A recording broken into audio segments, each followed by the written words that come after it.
Leave you pizza. A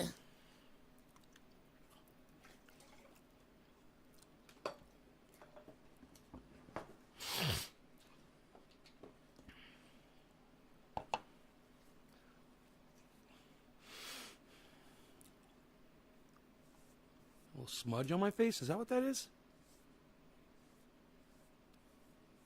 I've been outside working. I might have a smudge on my face.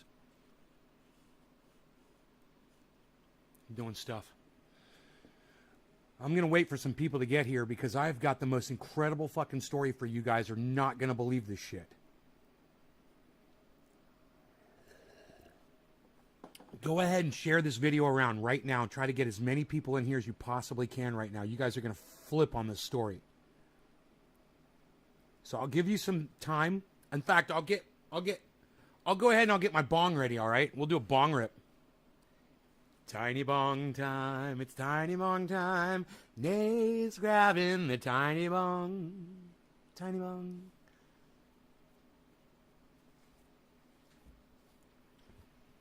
Summon the trendies, man.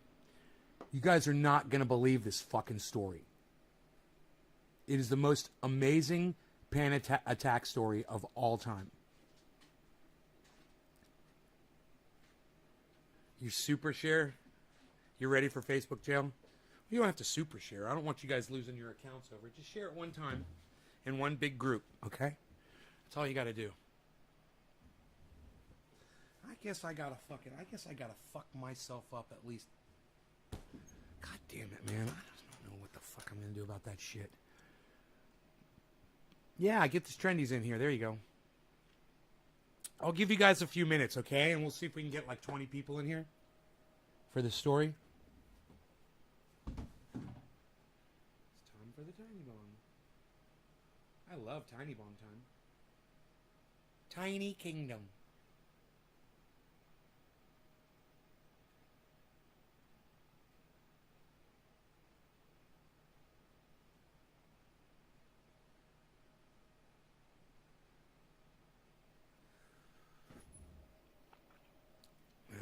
Hey. You know, it says there's only 3 people watching, and I refuse to believe that. I refuse to believe it. Bad Bad Blue Jaws is here. Megsy's here. Nick Brown is here. Let's see. Nick is here. Steve Running is here. Kate's Biz is here. Hippie Chick is here. And why does it say... Oh, now it says 5. Oh, okay. Oh, okay. Let's see what's up. 5 people. We're about 15 people short, guys. We got Megsy, Bad Bad Blue Jaws, Nick Brown, Steve Running, and Hippie Chick and Kate's Biz. That's 6 people, but it only says 5. Come on. I told you guys I was going to be here around 1 o'clock today. Literally said that near the end of the last show. David C., what's up, buddy?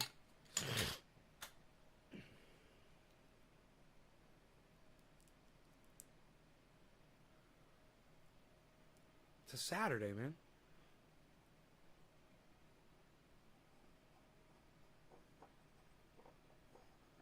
Michael Haskey answered the call. Michael Haskey.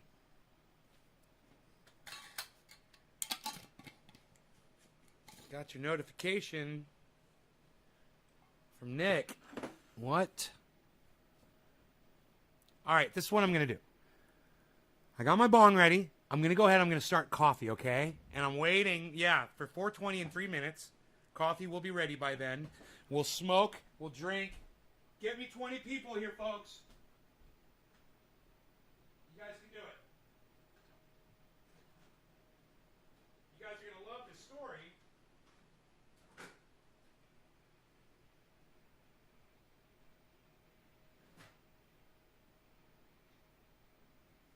Tiny bong time, it's tiny bong time.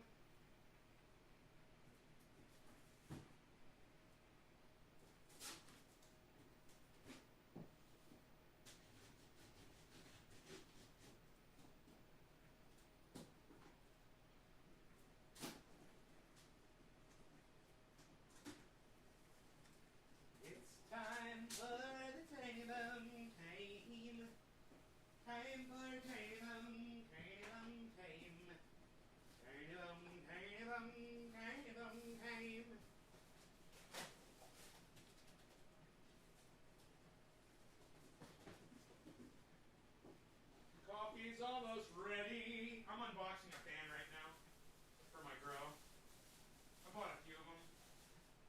Brought a few of these fans. I think I bought 4, 2 or 4. I don't know. Something like that. It's tiny bun time. It's tiny bun time. Tiny bun time. Man, this coffee's taking for abs. Yo.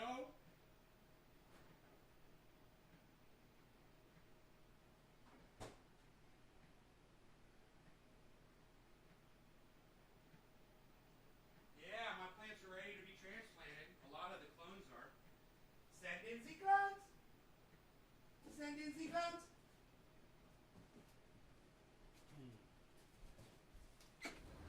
Tiny bun, tiny, tiny bun, tiny. Tiny bun, tiny bun, tiny bun, tiny.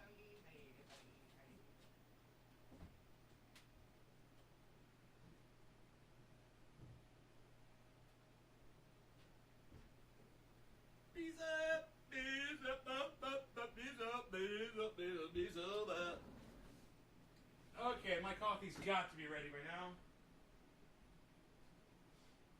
Yes, indeed. 2 tablespoons of creamer to make me happy. Zip fan, zip fan, zip fan. Zip a fan, zip a fan, zip a fan. So while I was in here babbling, you guys probably heard me say the clones are doing better. They're looking great. There's a lot of rooting. Hey, Sal A, what's up, buddy? Steve Running Kate's Biz. Oh, look at all the shares. Bab Blue Jaws. It is 420. Cheers to everybody on the 420, at 420 in the garden. Cheers. With Bab Blue Jaws.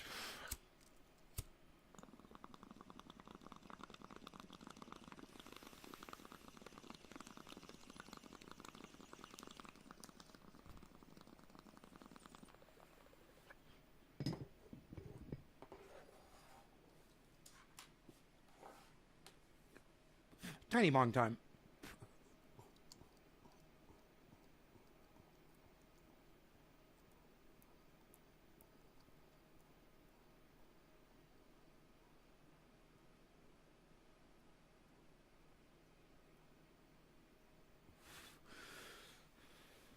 Billy. No, I haven't told the story. I was going to hope that you guys would bring some people in here so I could have 20 people to tell the story to. But since Billy's here, I'm going to tell the story. Billy, I'm glad you're here. All right, here's the story. So, I was outside working. I was told you I was going to go downstairs and do some stuff, you know. And I was transferring water into my grow room, the stinky water, you know, trying to get as much of that stinky water out of that bin as possible and just pouring it into all my pots. And I let Rogan around, let him outside out front because he doesn't really run away that much anymore. But today, for some reason, he decided to walk off. And I went out in the yard and I looked and he was gone. And I was like, okay, no big deal. I'll just, you know, get on the quad and I'll go get him, right? So, I get on the quad in my jeans, and I go down the end of the driveway, and off to the left, there's 2 packages sitting there. And I'm like, they never put the packages on the left side. They always put them on the right. You know, I can't see them when they put them on the left side of my driveway. I can't see that from the house. So I didn't know there's a tree right there, and I didn't know that there were 2 boxes sitting down there. I don't know how long those boxes had been down there for. So, I looked at the boxes, and I was like, oh, son of a bitch. You know, I'll get them later. I've got to go get the dog right now, right? So I go down the road, and I just putt on down the road on the quad, and boom, there's Rogie on the side of the road. So if you guys want to just take a second and share this around, I'll wait before I tell the story. If you guys want to just, if every single one of you just shares this one time, if you've already shared it, don't share it again. But if you have not shared this video, just take that moment and share it right now. I would appreciate it. I'll wait. I'll sip my coffee and I'll do another bong rip. Go ahead and share it. Share it on Twitter. Host it on Twitch. Send it to a face on Facebook, a group on a face on Group Book. Send it to a face on Group Book. I think I'm going to start my own social media and call it Group Book. I like that. No law regarding cannabis, cannabisism, tisms for all. Cheers to all of you guys. And I want to say all of you that are here and all of you that are taking a moment to share this video, I want to say thank you so much. That's going to be Hippie Chick, Nick Brown, Meg Z, Bab Blue Draws. Thank you for hosting, bro. That's a big one. Steve Running, Kate's Biz. Yes, Steve Running, thank you for hosting or sharing or maxing out a tweet. Hippie Chick, thank you. Bob Scuba Cook, thank you. Thank you guys so much. I'm going to wait. I can already see where this is going.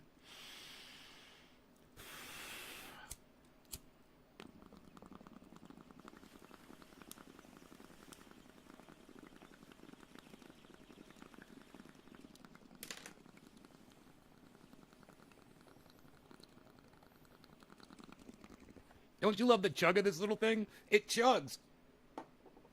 It chugs.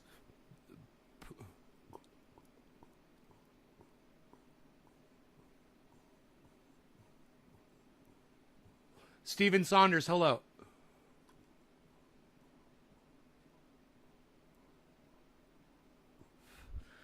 So, I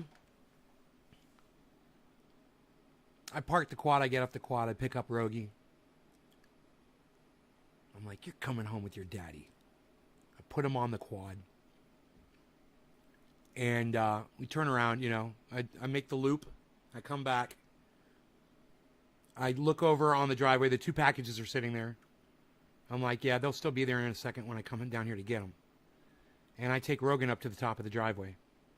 I take Rogan. I set him off on the driveway. And I get off the quad. And I go over to the Roxer. And I'm like, because one of the boxes was really big. And I was like, I'll just use the Roxer, throw it in the bed of the Roxer, no problem. This way I could throw Rogie in the Roxer with me too. So I call him over, he comes over, I pick him up, I throw him in the Roxer. And we start backing up, and I'm looking behind me, and I'm thinking to myself, I'll just back down the driveway. Now, one thing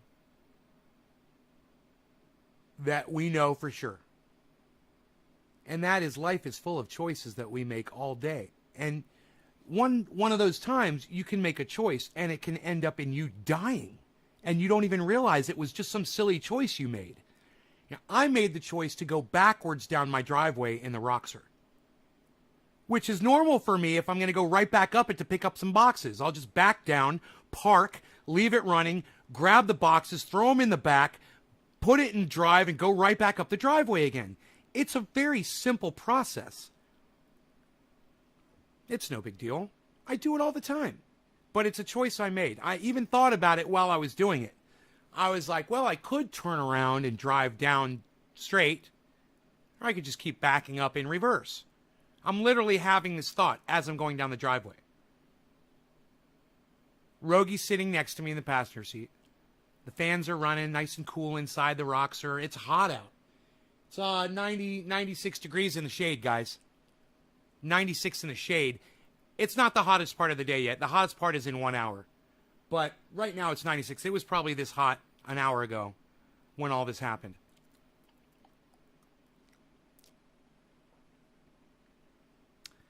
And if I just want to say this to all of you guys that are choosing to stay and listen to the story, you guys are in for one hell of a fucking ride.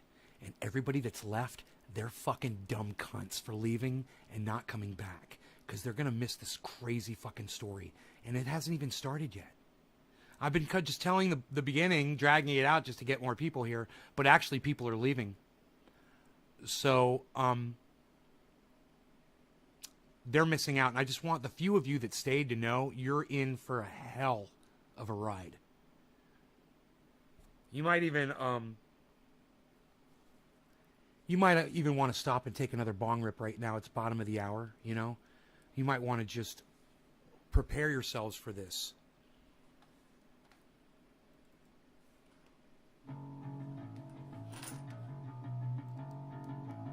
Prepare yourself.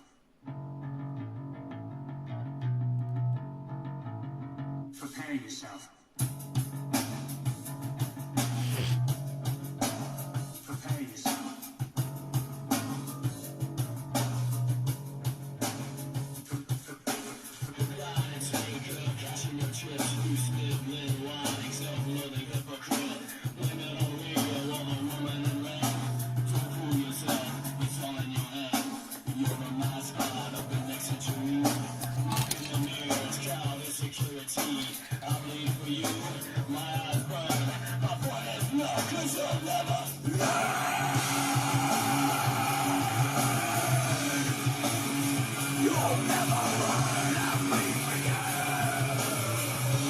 Cheers.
It starts with an F.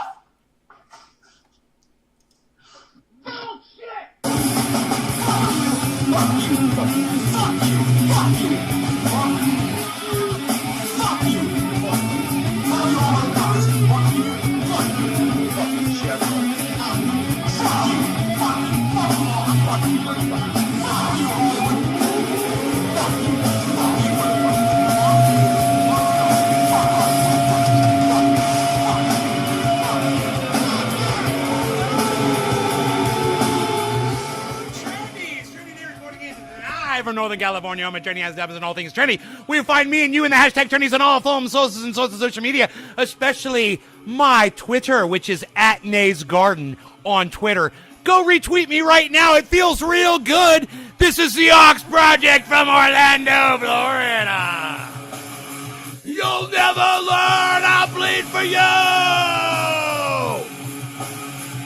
It's all in your head. I'll bleed for you. You'll never learn. I bleed. I bleed. Tell him, Jay. That's the Ox Project from Orlando, Florida. They're great. Anyhow, so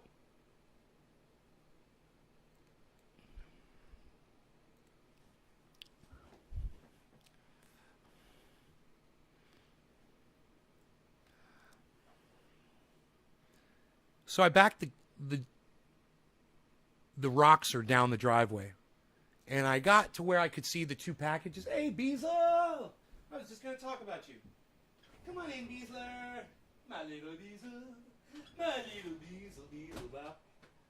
He's like, something was up with Daddy. He's like, Beezle comes in. He's like, yeah, I don't know what's up. So I look and I see the boxes are sitting there on the side of the driveway and they're ready to be picked up. And I put it in park. And I'm going to leave Rogie in the vehicle. So I leave it on running with the fans blowing, so he stays nice and cool. And plus there's trees down there, so he's in the shade. And I go and I open the door to the Roxer. And I step out. And I roll my fucking ankle. This is like... it was so painful that I was positive it was sprained, and I thought it might be broken. And I fucking screamed in pain. And I don't know how I didn't fall over. I'm assuming I grabbed the side of the Roxer. I don't remember, because I was in so much pain that it overcame me, the pain. And I thought to myself, I can still walk on this. I'm like, I'm just going to go grab the little box. There's 2 boxes right over here. I'm going to grab the little box because I'm down here. Obviously, I'm hurt. I need to get back home. You know, I go and I get the little box, right? I limp over, and I'm kind of wondering if I can walk. And I'm like, I can walk, but I'm in so much pain still, and it's the weirdest kind of pain. It's like a nerve pain where I can't see, and I'm like disoriented, right? And I go and I grab this box, and it's my winch. It's 2 winches, right? I thought it was 1 winch in my head. That's why I said it's my winch, because when I picked up the box, I thought it was only 1 winch. They're hand crank winches I got from my sawmill. They were boxed together, you know, just like these 2 fans were that I just bought. And I grab, and I just want to say this to anybody that's thinking about leaving right now that's just come in. You're about to miss the most insane story you've ever heard.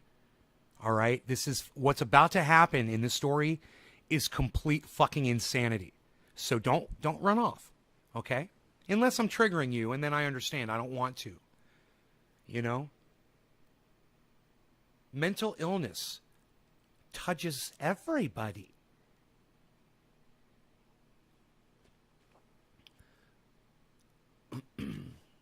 So I've got the winches in my hand, right?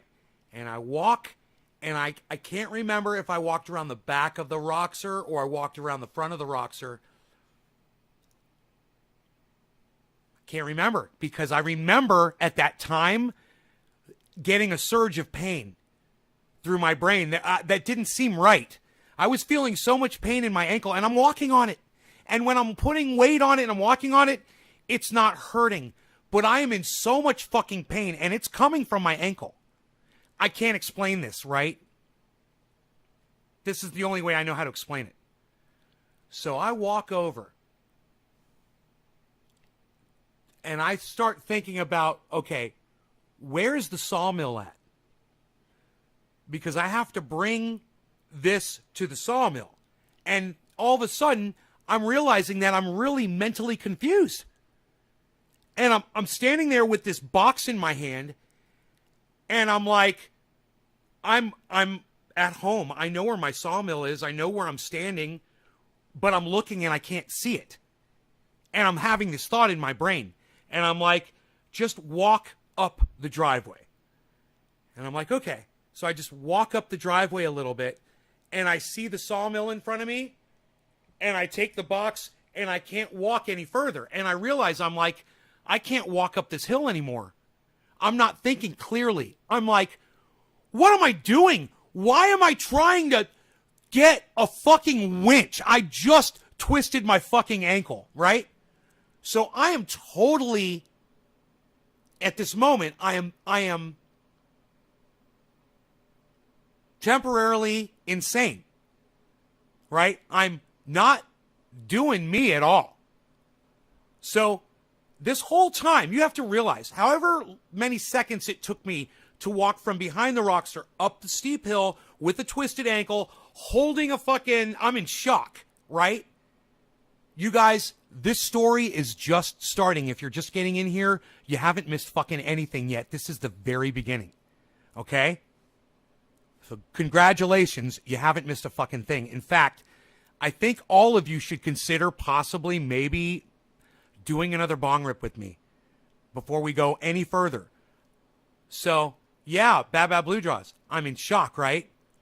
And I'm in pain, and I've got this pain coming up from my ankle. and I got this box in my hand, and I make it up halfway to the sawmill, and I put the box down on the ground, and I look at the box and I go, oh, there's 2 winches here. You guys,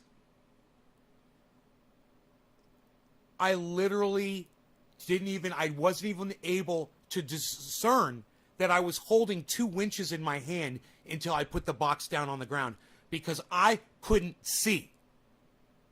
I couldn't see. I couldn't find the sawmill. I didn't know where I was. I was completely confused. So I was blinded. I was in this massive amount of pain. Like, dude, this is the most amount of pain I've ever been in my entire life. I've never experienced anything like this before in my life. Right? So, all I did was I rolled my ankle. You know, sprained. Yeah, it's fucking, it looks like I may have sprained it. I think tomorrow I'm going to be crying like a baby. I could try to show you guys. Yeah, I could show you guys my 2 ankles, but I'll just tell you. My ankle on the right is fine, normal. My ankle on the left, where the ankle joint is on the outside, it looks like there is a baseball that is protruding about 1/5 out of my ankle on the left side. So that's the difference. It hurts a little bit. I haven't put any triage oil on it yet. I should do that right now, huh? So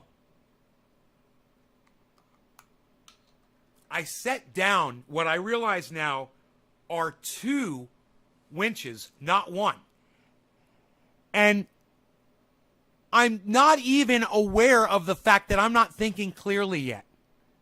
Okay? So I don't know what's going on.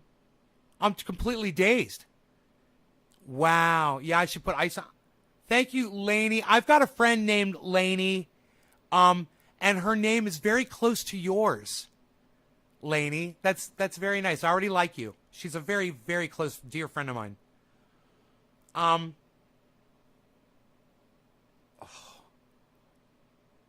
Oh, it's helping, man. It's making that fucking pain go away. It's the triage oil. Works on sprained ankles. Add that to the list of 50. I'm sure it already says sprains. Anyway, so, yeah, okay, another bong rip for the winches. Cheers to you, hippie chick. Cheers to you. Bong rip, so I could tell you guys this story, because I'm telling you, this story has just begun. The story has just begun. It is a fucking journey unlike any other journey you've gone on recently. Trust me. You're going to be happy that you're here.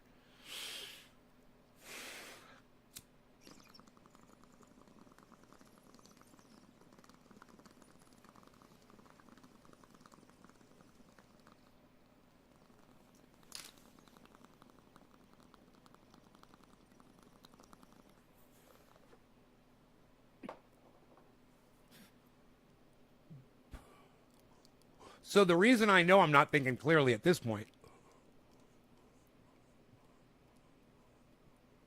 was I didn't realize that not being able to tell that I had 2 winches in my hand instead of 1 was a red flag that there was something wrong with the way I was thinking and perceiving reality. So there's a big problem because I don't know this is going on, right? What's my next thought? My next thought, I'm sorry I'm yelling. My next thought is to walk back down around the back of the Roxer and pick up the big fucking box and load it in the Roxer so I can get up the hill on my twisted ankle. Now, it's hot outside, but it's breezy, it's windy, I'm in a shaded spot, right?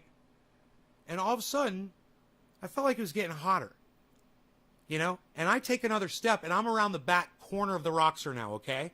And I'm looking over at this big box that was left on the side of my driveway. And it's getting really hot. And I'm like, I got to stop. And I'm like, I'm just hungry. I'm just really hungry right now. This is going to fucking pass.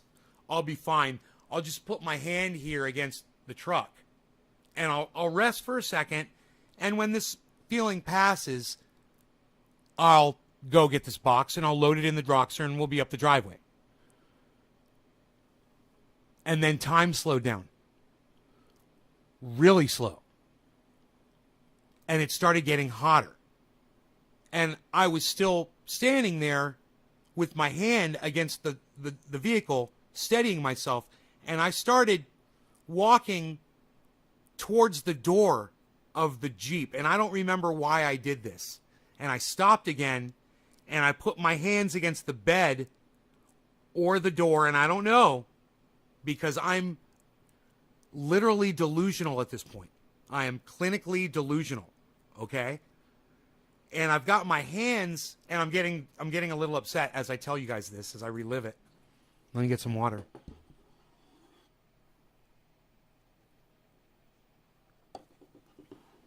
Did you hear my hand shaking when I put the cup down? That's some real shit right there, son. So I'm sorry if I'm triggering any of you. I know this gets really disturbing. So I'll try to keep it low key, okay, as I try to relay the story to you, what happened to me.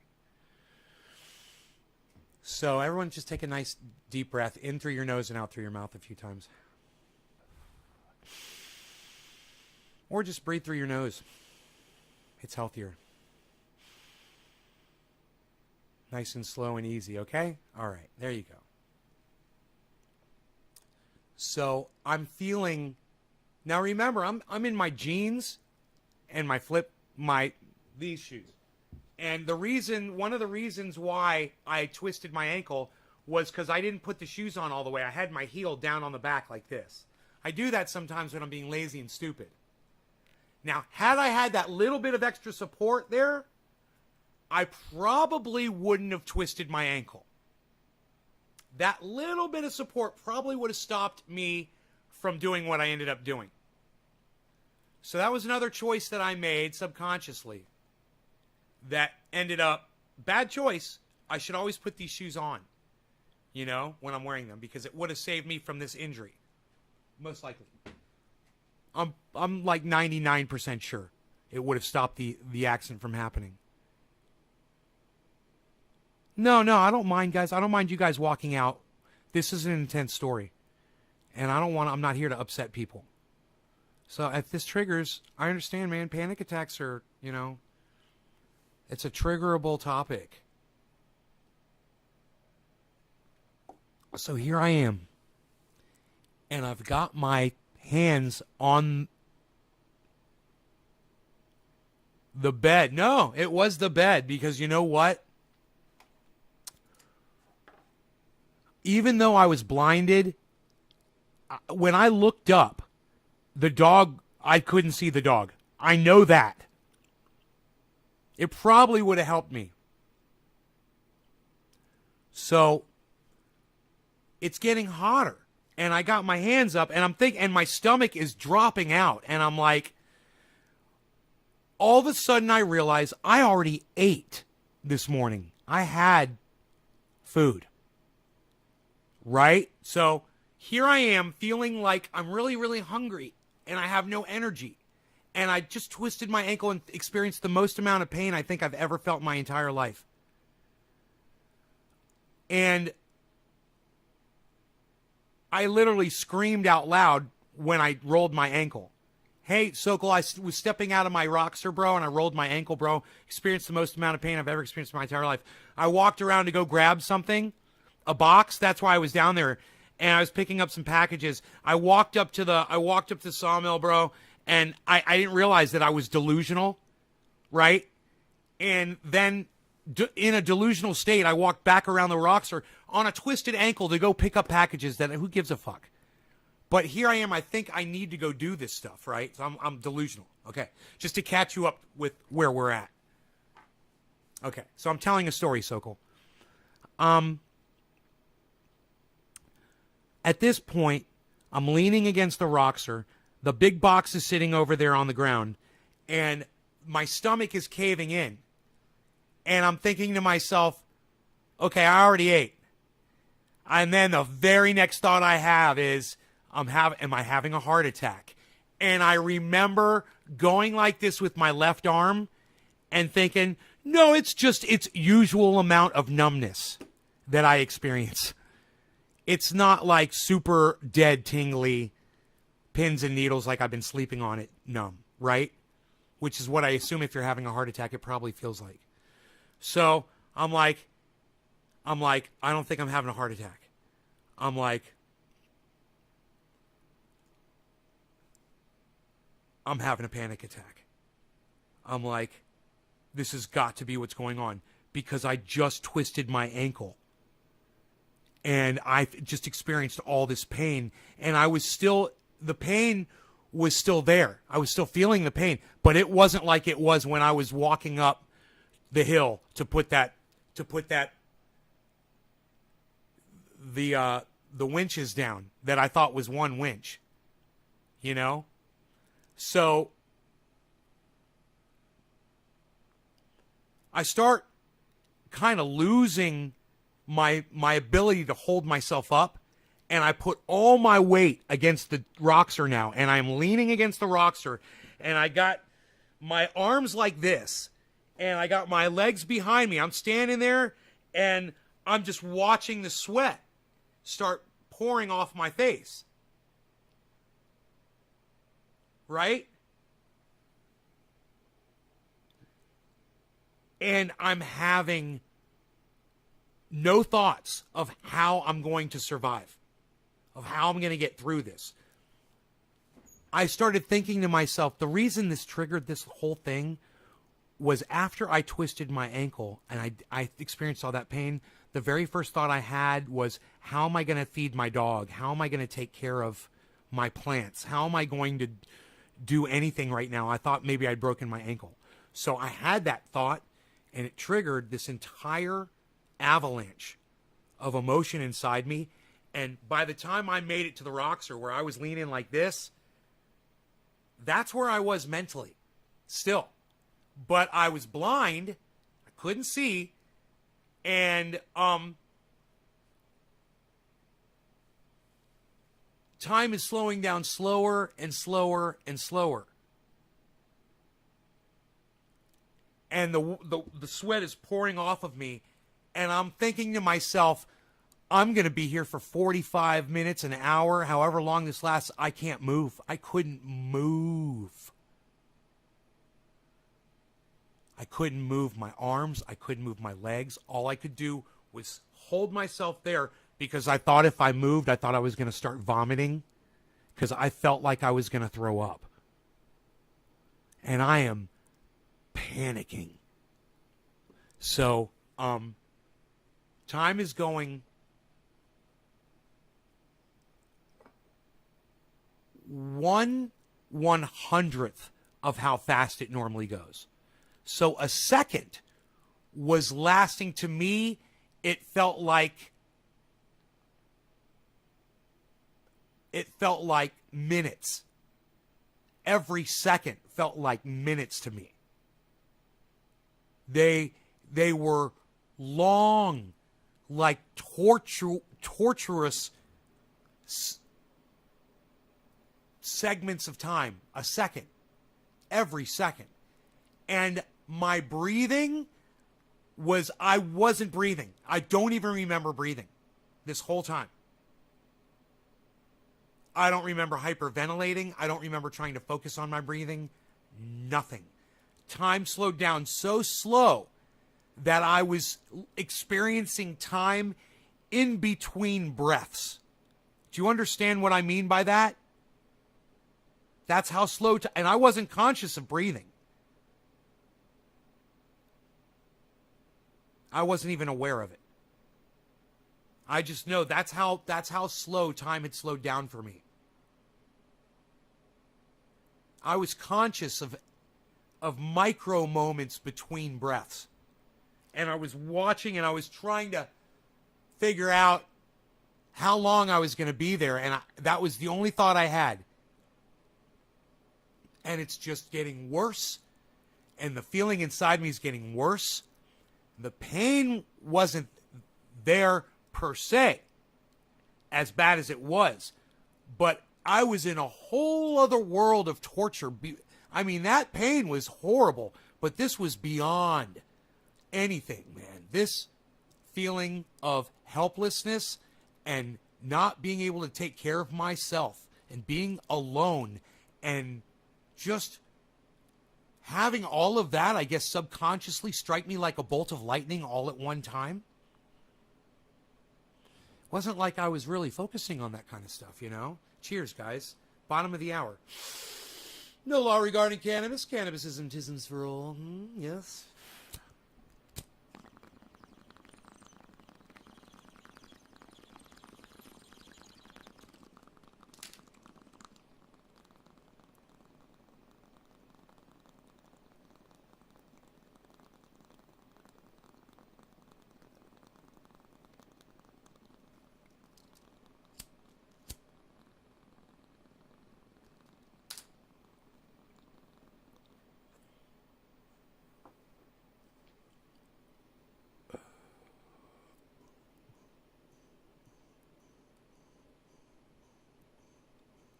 Well, I was breathing, hippie chick. I just wasn't aware of it. So,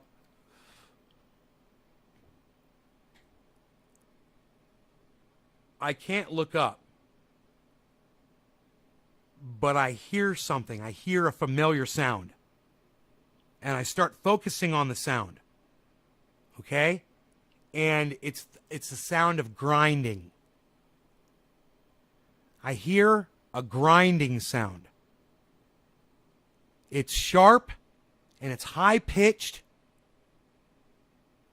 And in the grinding, I hear pops. Do you know what that was that I heard? Do you know what the sound was that I heard?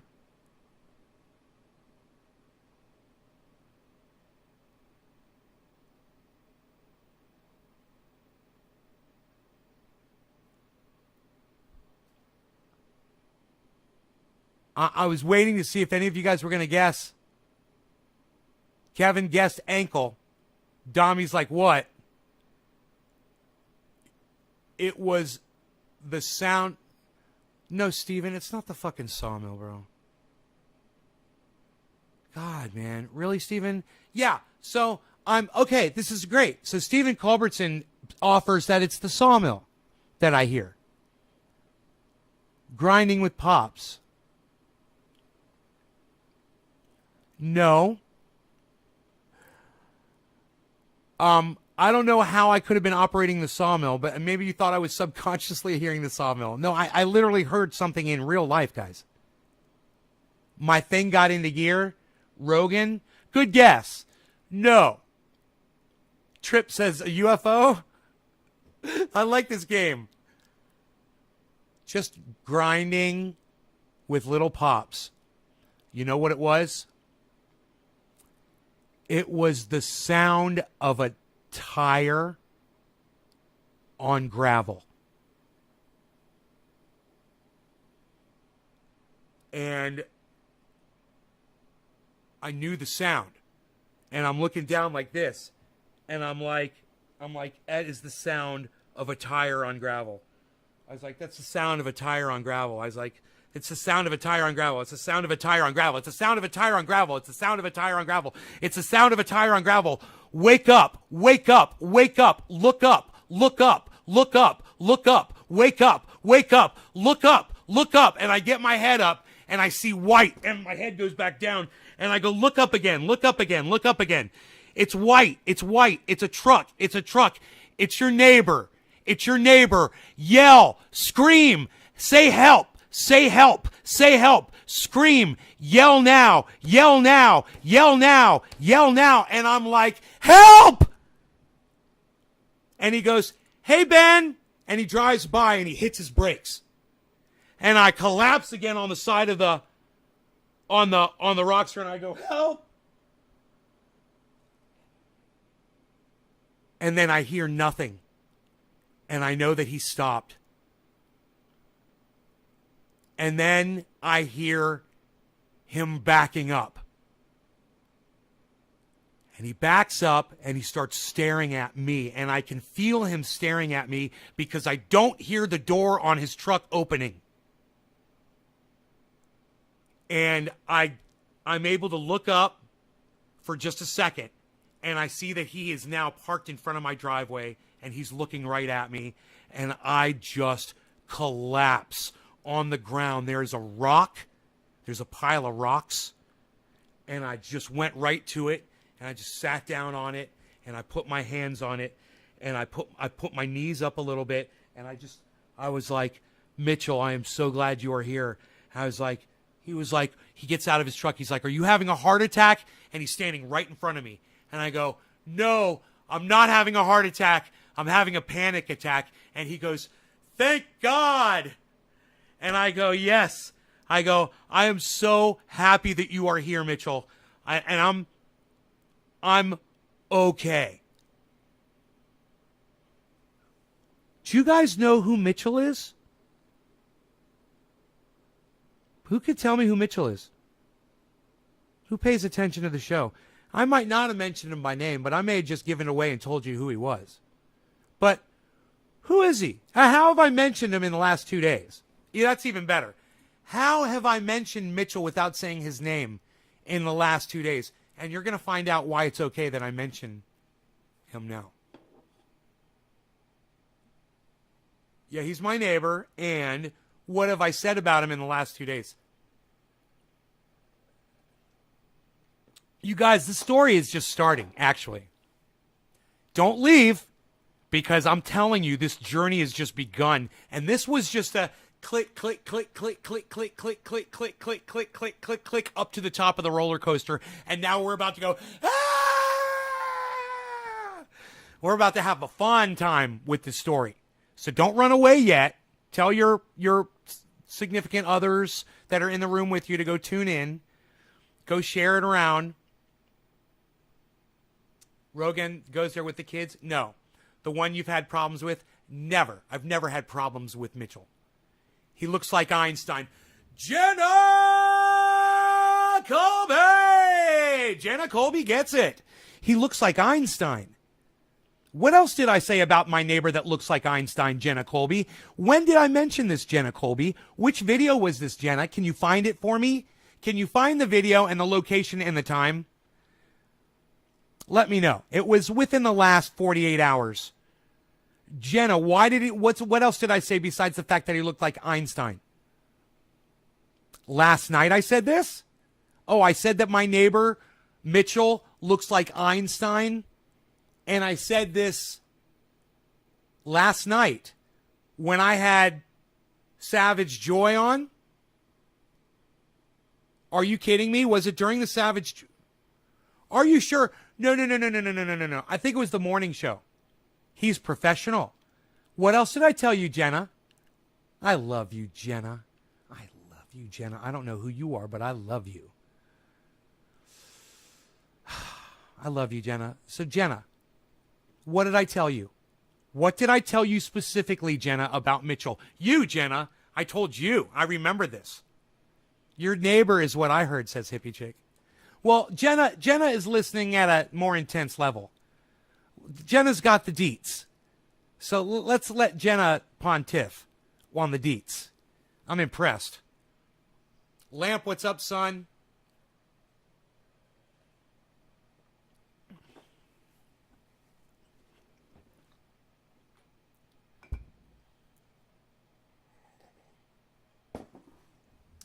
Hippie Chick. He lives without water and electricity. What else did I say about him, Jenna Colby? And Hippie Chick, I'm impressed. Jenna, he has no water. Yes. What else, Jenna? What did I tell you specifically about my neighbor? Remember, it was to you, Jenna. It was to you that I said this.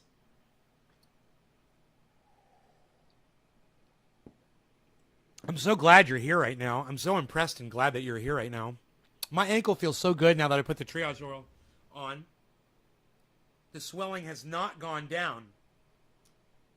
It looks like a baseball is trying to protrude 1/5 out of my ankle. Oh, I'll take a picture of it. I'll take a picture of it, man. I took a picture.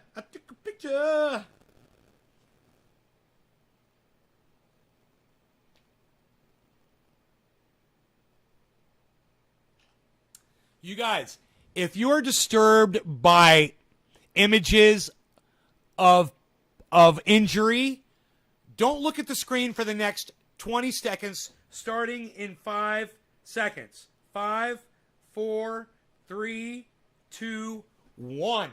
Don't look at the screen. Don't look at the screen. Don't look at the screen. Don't look at the screen. Don't look at the screen. Don't look at the screen. Do not look at the screen. Don't look at the screen. Don't look at the screen. Do not look at the screen. Don't do it. Don't do it. Don't look at the screen. Don't look at the screen. Don't look at the screen. Okay, you can look at the screen. You can look at the screen. You can look at the screen now. It's okay. You can look at the screen now. It's okay. Yeah, I got a good looking ankle on the other side. It's completely opposite from that. I'll take a picture of the good one.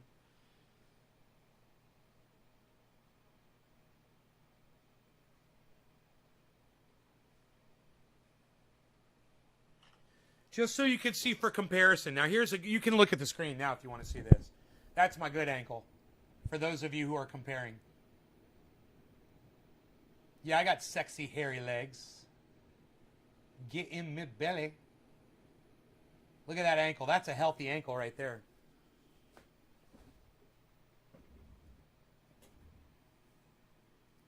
There'll be enough of that shit now. Okay, so anyway. Anyhow, so I'm sitting on the rocks there, and he says to me, are you okay? I'm like, yeah. Now that you're here, I said, you just saved my fucking life, bro. I said, you have no idea. And he got this smile on his face. I was like, you're like a superhero, bro. You have no idea. He's like, well, yeah, panic attacks are crazy. He said, you want some water? Because I said I was sweating so much. He said, oh, do you want some water? I've got some in my car. I said, he just loaded up. He had just loaded up water from my neighbor, just like I told you guys that he does. He was on the way back from getting water from my other neighbor. He was driving by my house when he fucking saved my life. So I said, I got a garden. I was like, I got water right here. I was like, will you walk with me? And he's like, yeah. So we walk up my driveway a little bit, and there's a spigot with the garden hose. Turn it on. You know, we walk up there. I walk up there okay, and I say to him, man, I can't believe I can walk on this. I hurt my ankle so bad. I was in so much pain. And then I started putting my shoes on, and he's like, you didn't have the backs of your shoes on. I'm like, no. He's like, I thought those didn't have backs on them because I was stepping on them, right? Right on, Jenna. So what happened, says Tula? I twisted my ankle getting out of my rockster, and then I had a panic attack. Long story short. And then my neighbor came and snapped me out of it instantly. Now, I was having a panic attack probably for...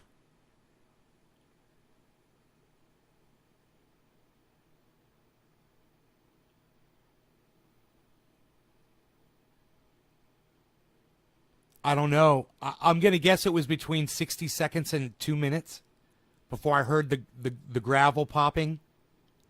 And I heard that gravel. I heard the tires grinding on the ground. I go, I know what that sound is. And it's like, I want to know what that sound is. You know, there's a reason I want to know what that sound is. That sound is important right now. I was having all of these crazy thoughts in my head, and I couldn't just think. You know, I couldn't just think a normal thought. So I was having all of these crazy fucking thoughts. So, anyhow, my neighbor who I've been talking about, and let me just make the points. He's off grid 100%. He does lawn maintenance for neighbors, and he asks for $15 an hour, and that's where he gets his cash from. He does it when he needs it. You know, right now he needs a car. He's got a car. He wants a truck. And he's saving up for a truck, and that's why he's doing this, he said. Otherwise, he probably wouldn't be doing neighbors' yard work for $15 an hour. He doesn't need it. My neighbor doesn't charge him for water, and he doesn't need electricity. And when he does, he just fires up a generator, you know, every once in a while. Do I have a rap? I'm going to get to that, Tula. You know, I might actually have one here in the house, but Nate's making me want to get an acre even more than I wanted to before. Jenna, definitely, if you can do it, do it. This is what Tula is doing, I believe, is getting an acre of property somewhere. Nate, you should buy him a truck. Don't think that wasn't the first, bro. I had so many thoughts, Dom, and don't think that wasn't one of the thoughts I had.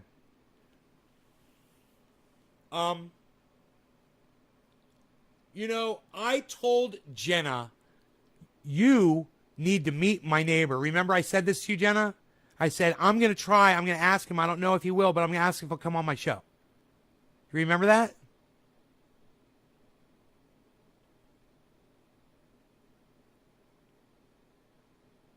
Do you remember when I said that? Happy 710, everybody. I think it's time we upgrade.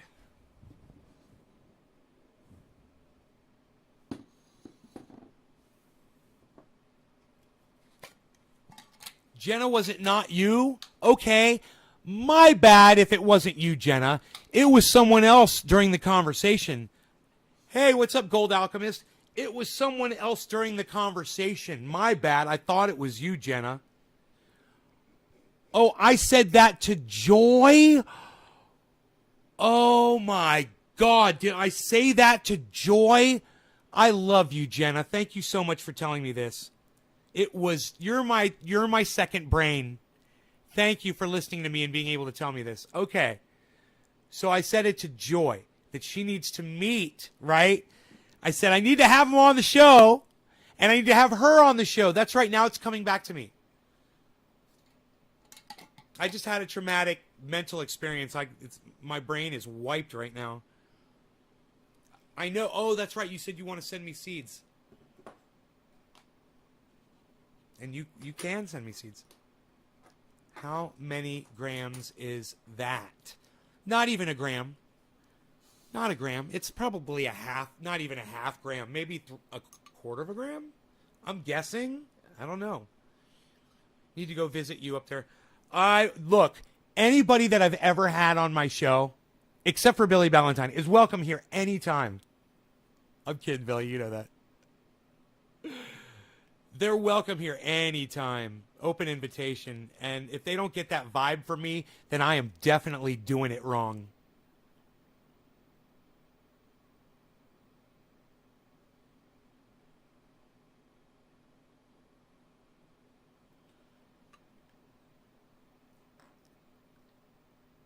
Oh, how many grams in my storage? Back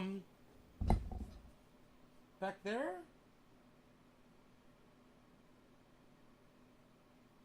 Probably like 2 or 3 pounds, I would think, in there. So 1,200 grams or more, something like that. Cheers to you for asking. It's a good question. Cheers to everybody. I got more. Wait, this story, like I said, we're at the top of the roller coaster, guys. Just wait. This story is going to be fun. You guys are going to love this.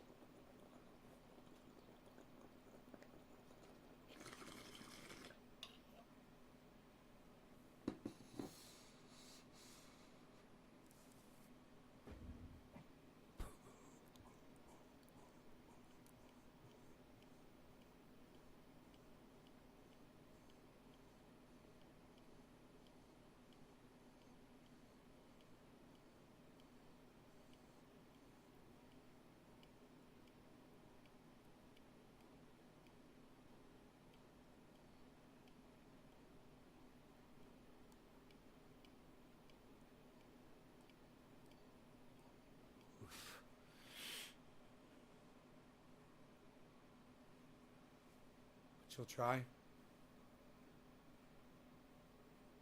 Don't bring your fucking RV here, Sokol. Don't do it. I didn't tell you to fucking do that shit because I know what's going to happen. You're going to break that motherfucker down in my front yard. You're never going to leave. What kind of... Oh, what kind of... we call it cannabis. All different kinds back here. There's Grape Ape. There's Pineapple Express. There's Medusa. There's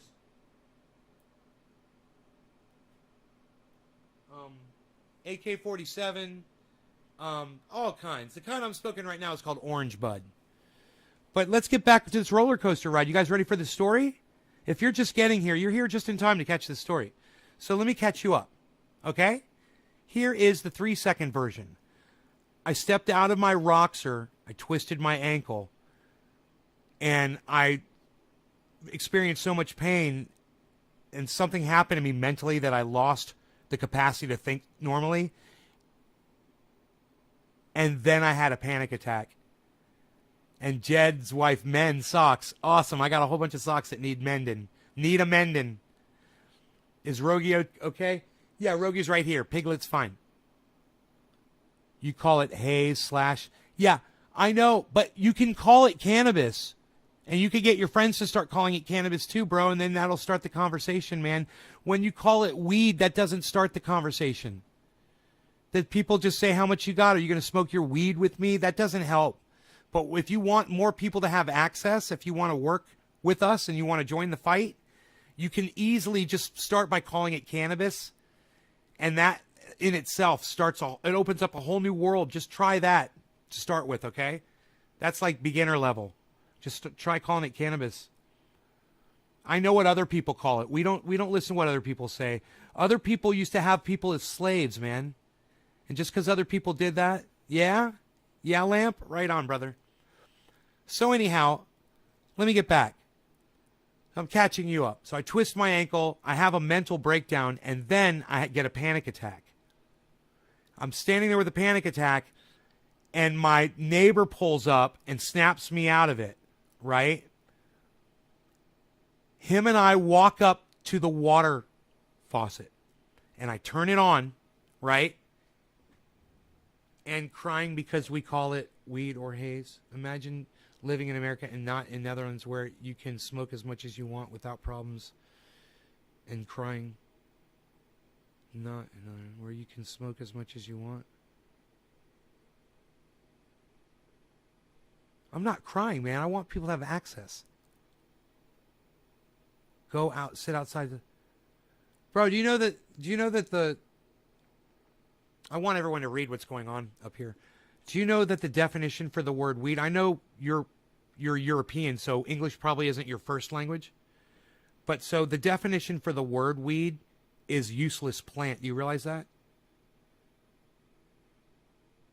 Thank you, Mr. Nesbit. Thank you, Mr. Nesbit. I appreciate that. Shazbot, Nanu.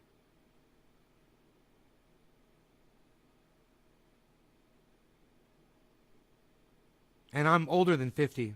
But thank you for saying I'm 50. I appreciate that. My neighbor that lives off grid is 73. The one that saved my life today. He's 73 years old. You can be a superhero at any age. You can save lives at 73. He just proved it today. That panic attack could have very easily escalated into a heart attack and killed me right there. And I wouldn't have been able to do anything about it. I couldn't even pick out my phone to call for help.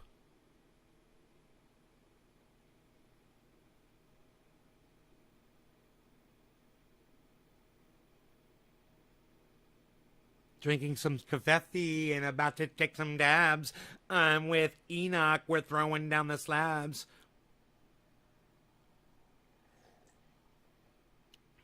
We're chilling in the podcast. We're chilling out today. People telling trolls to calm down this way because we're in the garden and we've got to rock. Anybody that won't gotta suck Nate's cock because we got that chillin'. We got those bongs. We're gonna do a bong rip. We're singing these songs. Do you guys like that? Shouts out. Oh, Timbo gets it, man. My posse's on Broadway. Posse up. Bong, bong, bong, bong, bong, bong, bong. My posse's on Broadway. Bong, bong, bong, bong, bong, bong. Oh, my garden is with trending a bong, bong, bong. I just spilled my water. Bong, bong, bong.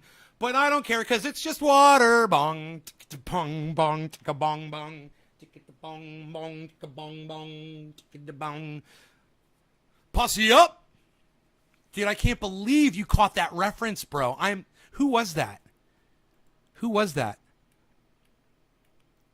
Timbo? I love me some Timbo. 0212, man. Timbo, I fucking love you. You guys are listening to me, man. Man, I wish Robert Mulligan heard that. He would have fucking laughed his ass off. Doctors say if you feel a heart attack, chew on aspirin right away. Tula, I couldn't move. I was having a panic attack. I was incapacitated. Right? So we walk up to the water fountain, and I'm sorry, I'm taking way too long to tell this story. But it's a very long story, so we're going to be here for a while, so strap in, people. All right, get your bongs ready and smoke along. Hey, it's 420. What? Cheers, happy 420, everybody. No law regarding cannabis. Cannabisism, desms for all what's on.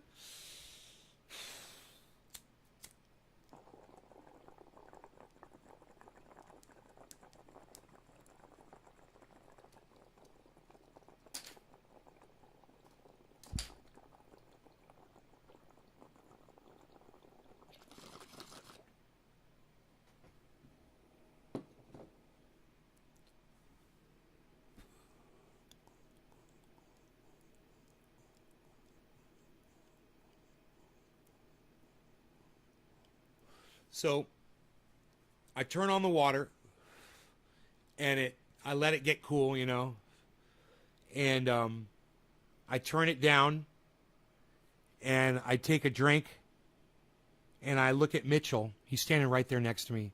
And I say, "You want some water, bro? It's the best goddamn water on the mountain." He goes, "Next to mine." And I go, "Right on, brother." And I hand him the hose and he's drinking it, you know, and he's really appreciating the water, and I can see it. I can see that moment. And it fucking snapped me out of whatever the fuck I was feeling, was seeing Mitchell just enjoy some fucking water. You know? And from something so basic, but nice fucking cold fucking, it's basically spring water. It's right out of my well.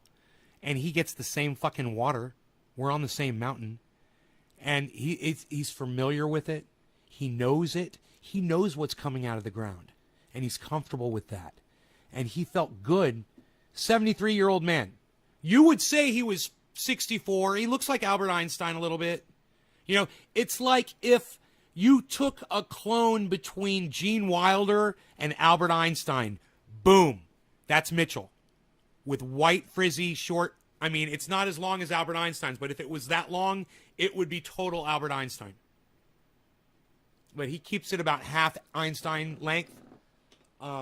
And it does the exact same thing. He's white, and it boom. He's clean shaven.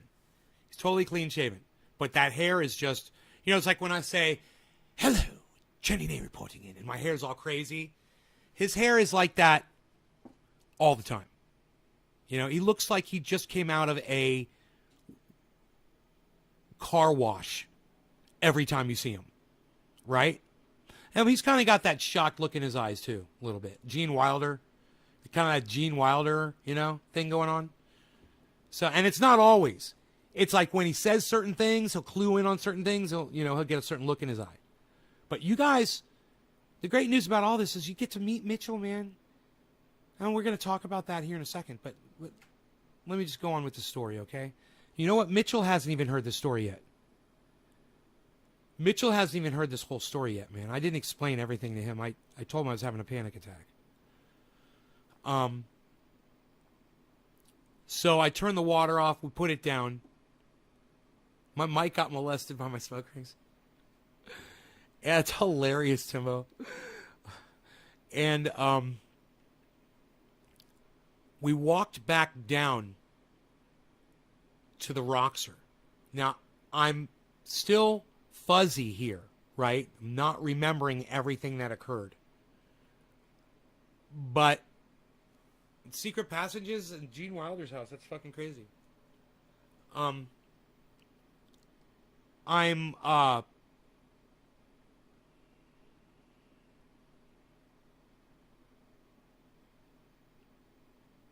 looking at Mitchell and I'm saying,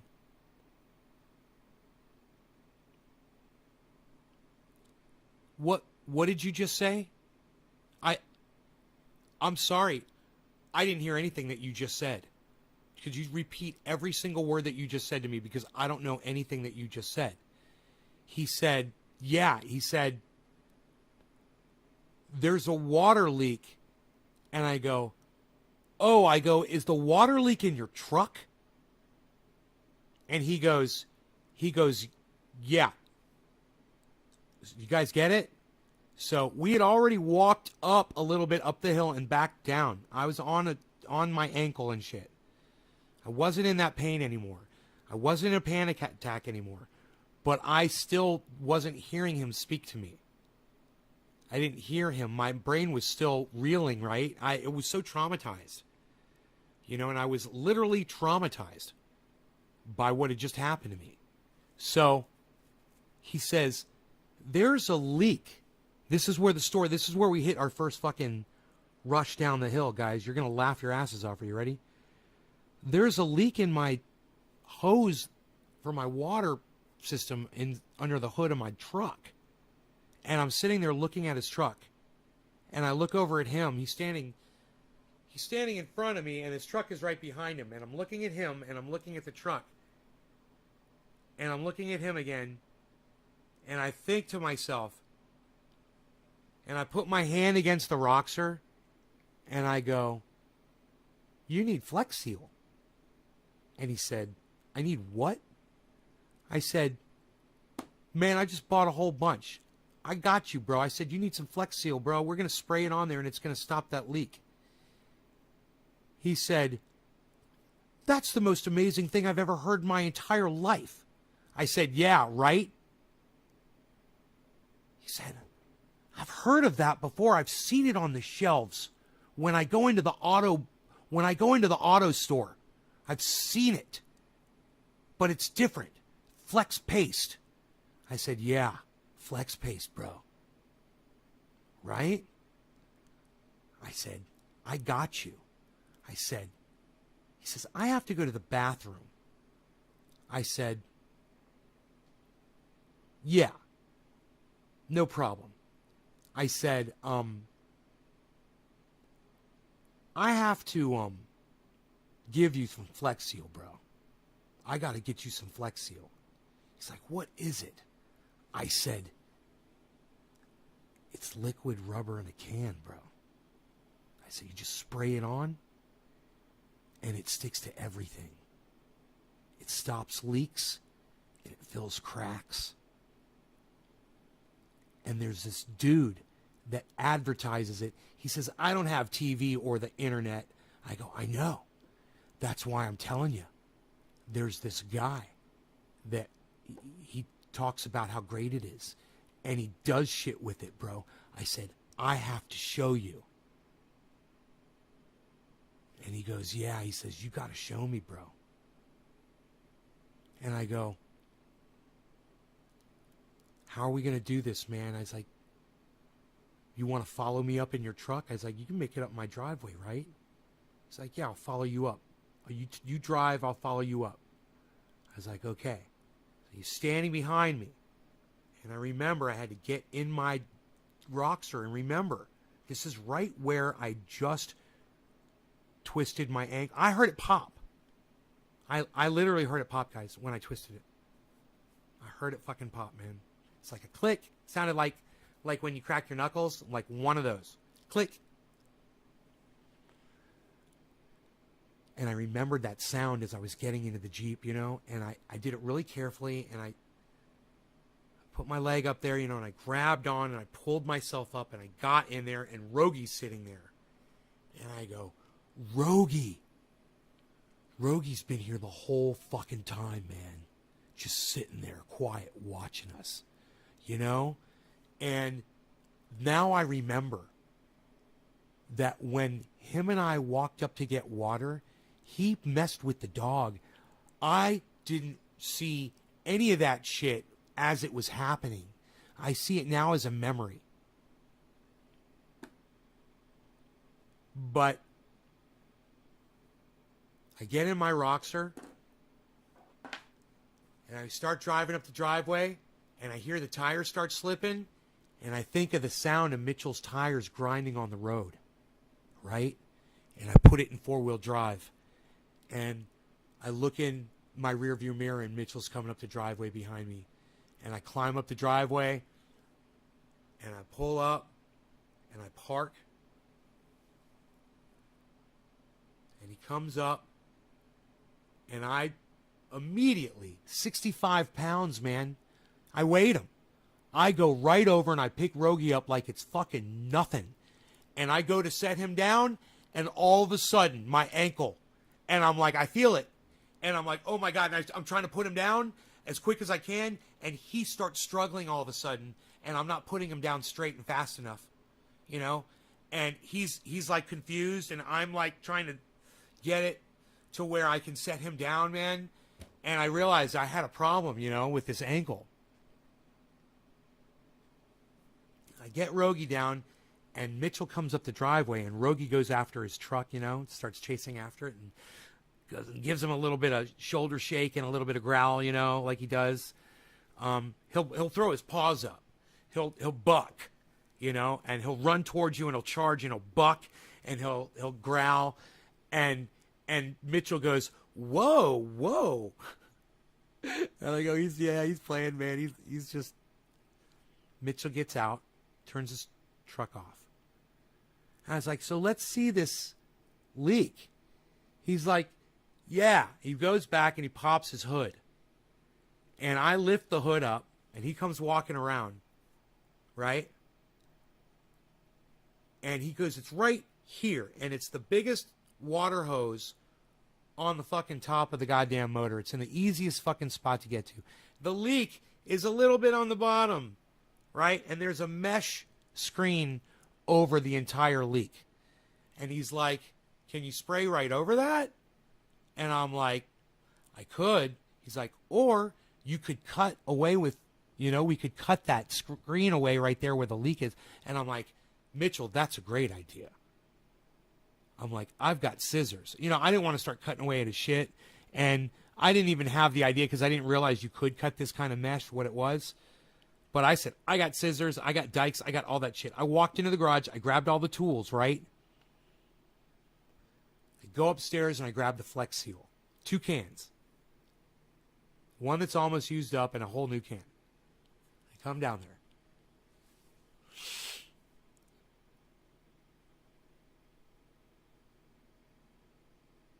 I can't remember if Mitchell came upstairs with me the first time or not. I don't know. But I got all that for sure. Am I icing and elevating? I haven't yet. I guess I should, huh? All right, let me get an ice pack and I'll elevate it. It feels fine right now, but I know it's going to hurt tomorrow. So I'm limping on it purposely.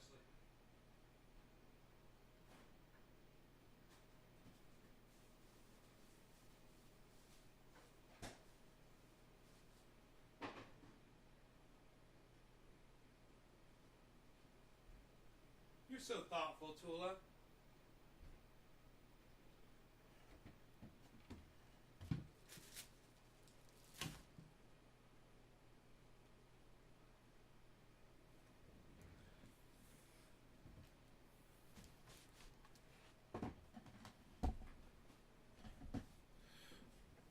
You're so thoughtful. Oh, yeah, I got it right there on the ice. And elevated. Thank you, Tula. Okay, so. I go back downstairs with the Flex Seal. And he's waiting. I got the scissors. And I'm like. He goes back in his truck. He's sitting in his truck. And I grab the hose and I lift it up over a, one of the pieces of equipment that was under the hood, you know. It was movable. And so I picked it up and I moved it. He came back around. And I'm like, so here it is. I was like, I moved the hose over a little bit so we can cut it and spray it. And it put the hole upwards facing instead of downwards as I moved the whole hose up and twisted it around a little bit. He's like, this is fucking great. He says, he looks at me, he's like, I'm so glad I came over. And I'm like, I'm so glad you came over too, bro. Because you just fucking saved my life. And he said, and he went like this again. You know, he gets that smile on his face. He just grinned, you know. And I go, I'm cutting this right now. I've got half of it exposed. He's like, all right. He got out of his truck. He walks back around. And he's like, oh, he's like, yeah, man, that's good. He says, hey, he's like, can you go ahead and cut more, like down towards us more? I was like, yeah, man. So I cut this nice big square patch and exposed the fucking, there were 3 or 4 holes. And I'm like, what the fuck? There's nothing down there to cause this. I don't understand what caused this fucking hole. I'm looking at it from the side. Like where that hose was, it wasn't leaning against anything. I don't understand. There's 4 fucking holes. He's like, mice? And I'm like, yeah, I mean, I guess a fucking mouse, a tenacious little fucker. You know? And he goes, so I go around the front, and I'm looking at it. And I see there is a tie. It's a pressure tie. And it's a hose clamp, right? And if you take a pair of vice grips or pliers and you squeeze it, it loosens up and you can move it around. Well, whoever had worked on this thing last time had left the 2 pieces of metal that you would grab with the wrench straight up. And guess what that was pointing right into? And I could see it. Why? Because I was looking at it from a different angle. Not intentionally. I just happened to be there and I was looking and I could see 2 prongs sticking up right where the damage would have been occurring, but I had moved the hose forward. It was forward about 5 or 6 inches, so I could really see the area. And I'm like, Mitchell. He's like, what? I'm like, that's it. He's like, I'm like, that's what's causing our problem. That's our mouse, bro. He looks at it. He's like, we need pliers. I said, I got vice grips. He's like, vice grips? I'm like, he's like, channel locks? I'm like, vice grips, channel locks? I don't know. He's like, I'm going to get them. He's like, we need pliers for this. Or we need, you know. I went and I got the vice grips. They're also called channel locks.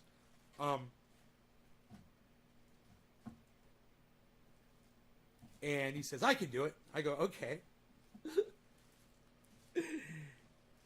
Let me see those things. I give them to him. And he's like, oh, they're too small. I was like, no. He's like, oh, right. And he you know, he loosens it up to make them out bigger, you know. Because we're highly technical dudes up here on the mountain. You know, we're doing surgery on this motherfucker. And so Mitchell takes the wrench, the pliers, and he moves that fucking thing, slides it over like it's nothing. I'm like, yeah. So now we're looking at the hose, and I'm like, this is Flex Seal, bro. Watch this. And I spray it on. He's first I had him hold the hose up a little bit, and I put 2 paper towels over his hands. He's like, no, I don't need that. I was like, yeah, you do. I was like, you do not want me to spray rubberized. You don't want me to spray liquid rubber on your hands. You don't. Right? He's like, oh, okay. So we put the paper towels that we used to dry the hose with We cleaned it. We dried it. Put it on there. And I sprayed it. And it solidified a little bit. I sprayed it again. I could see it filling in the little tiny holes. I sprayed it again till it was covering the holes. I sprayed it again. I sprayed it again. I sprayed it again. I sprayed it again. He's like, how long are you supposed to wait between coats? I said 24 hours. I was like, but I saw this shit cure in fucking 1 hour yesterday in the sun. He goes, oh, in the sun. I'm like, yeah. I'm like, so we'll just leave it out here. You can come inside and hang out with me, for like a half hour. I'll walk you around. I'll show you, some shit around the house. I'm like, and by the time we're done, this is all going to be sealed up. And he was like, I was like, we'll see, man. He's like, okay. So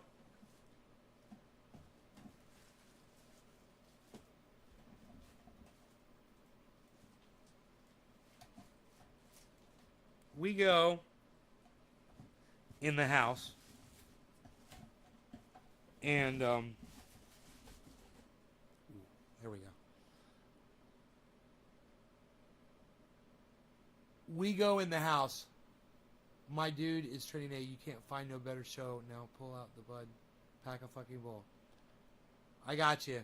My dude is training a, you can't find no better show. Now put out the bud. Now pull out the bud and pack a fucking bowl in my 6-man lot voice. Sir Mix-a-Lot voice, 6-man. In my Sir Mix-a-Lot voice, here I am gonna roll. I'm gonna smoke buds in my big glass bowl. Alright.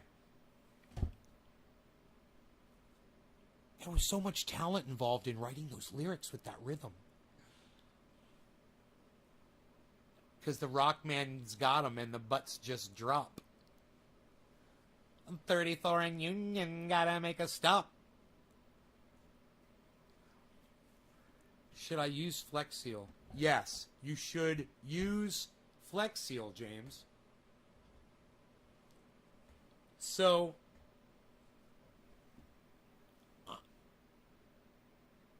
I go inside the living room, downstairs living room, where the billiards room, right? And I show him where the bathroom is down there. I'm like, there's a bathroom. He's like, right on. So he goes in the bathroom and I start vacuuming, right? He comes out of the bathroom and he says, man, it's so hot. He's like, it's like my trailer in there. I was like, your trailer's that hot? The bathroom's hot. And he doesn't know why. So I'm standing vacuuming in the billiards room because I had to move the drum set. And, yeah, I probably shouldn't have been vacuuming on a hurt ankle. But there I was. And, I said, open that door. And he looks around the wall where I'm standing and there's no door. And he backs up and there's a door right in front of him. And there's a whole bunch of light coming through it. And so he opens the door and there's the indoor grow. And he goes, whoa, wow. Wow, this is amazing. And I'm just in there vacuuming and I've just got this big grin on my face. And I'm letting him just check that out, He comes out of there, he closes the door, he comes back in the billiards room. I show him the studio. He's like, I've been in here before. I'm like, I've had you over before, haven't I? He's like, yeah. He's like, I've seen this room. You told me it was a recording studio. I'm like, cool. I was like, I got some things I want to show you upstairs. So, let's go up there. So we come up here, and he sits down right here, and I sit down here, and I pull up the very first time he had ever seen Phil Swift on YouTube. And I said to him, do you know who Phil Swift is? And he says, yeah, it sounds familiar. That's the guy that does the Flex Seal, he says. And I said, how do you know that? He says, you told me that. He says, I said, I do an impersonation of him. And he goes, yeah, you did an impersonation. I go, Fleckfield and the entire Fleckfield family of products. I go, hi, everybody, I'm Phil Thrift. He goes, yeah. He goes, and I told you sounded like, hey, I can't remember. And then he just kind of, he's like, you sounded like somebody else when you did that. So I pull up this video first. Because, you know, everyone's first experience with Phil Swift, I think,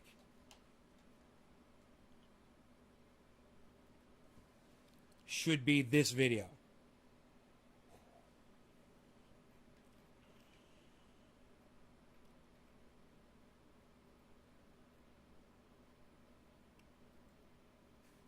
And I should have videotaped his response to this, because he was like, do you remember the movie Willy Wonka and the Chocolate Factory? Do you remember the kids' expressions when they walked into the factory and they were looking at everything and they were like, and they saw the Oompa Loompas for the first time and they're like, that was Mitchell's expression when he saw this.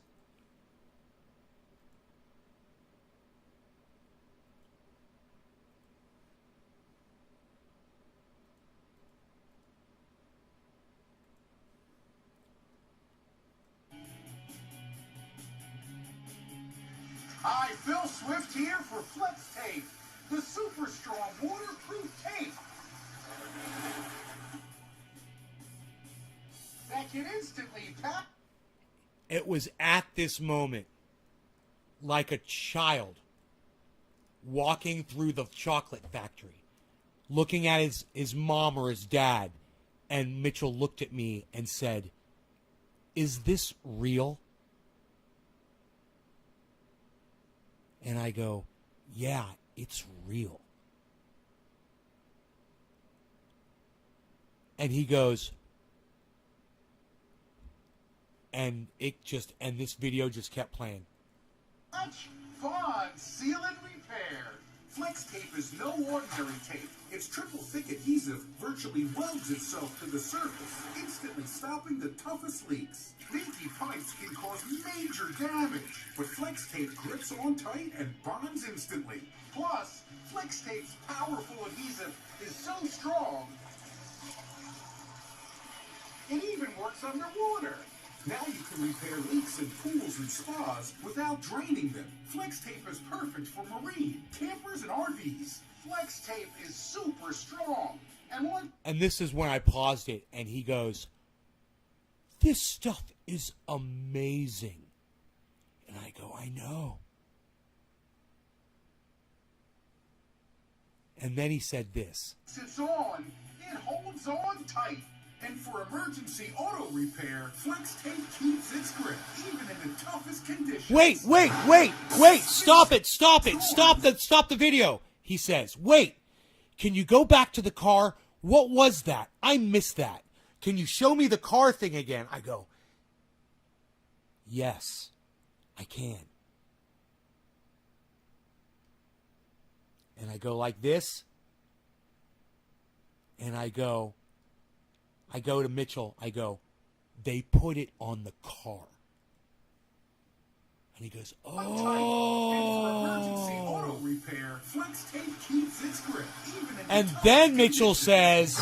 says, Big storms can cause big damage, but Flex tape comes super that stuff wide. is really wide. He's like, that's way wider than duct tape. And I go, I know, bro. I know. It's way wider than duct tape, bro. Easily packed large And he's like, volumes to show you the power of Flex tape. and then I go,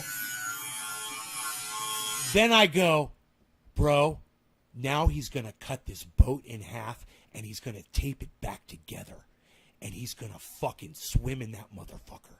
And he goes, what? And I go, watch, bro.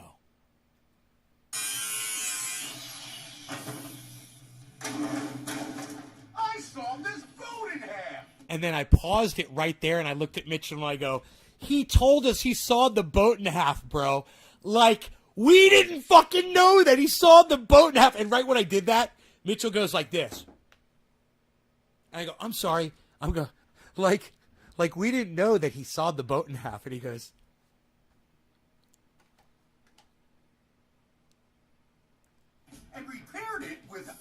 flex tape. Not only does flex tape's powerful adhesive hold the boat together, but it creates a super strong watertight seal. So the inside is completely dry. Doggy! Just cut, peel, stick and seal. Imagine everything you can do with the... He says, and I can get this at Kelseyville Lumber. I said, you can get this at Walmart, bro. He goes, I can get this at Walmart. I said, you can get this I said, you can get this anywhere. You can get this at any store. I named another one, local store. I said, it's everywhere. He said, can I get the different kinds of it? I go, yeah, they got all the different kinds of it. Power of flex tape. Right? So then I showed him this. Then I showed him this.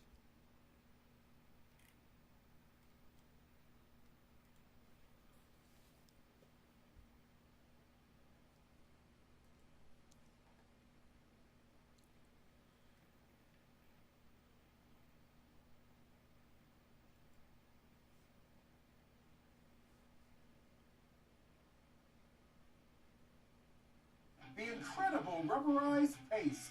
Right out of the tub, flex paste is super thick. It clings to the surface and That's real damage. it instantly fills gaps and holes. Flex paste penetrates deep into hard-to-reach areas. You can spread it, shape it, to take on just about any form. Use flex paste on wood, metal, all types of surfaces. And once it dries, it turns to this, a strong, flexible rubber. It expands and contracts. Flex paste is tough stuff.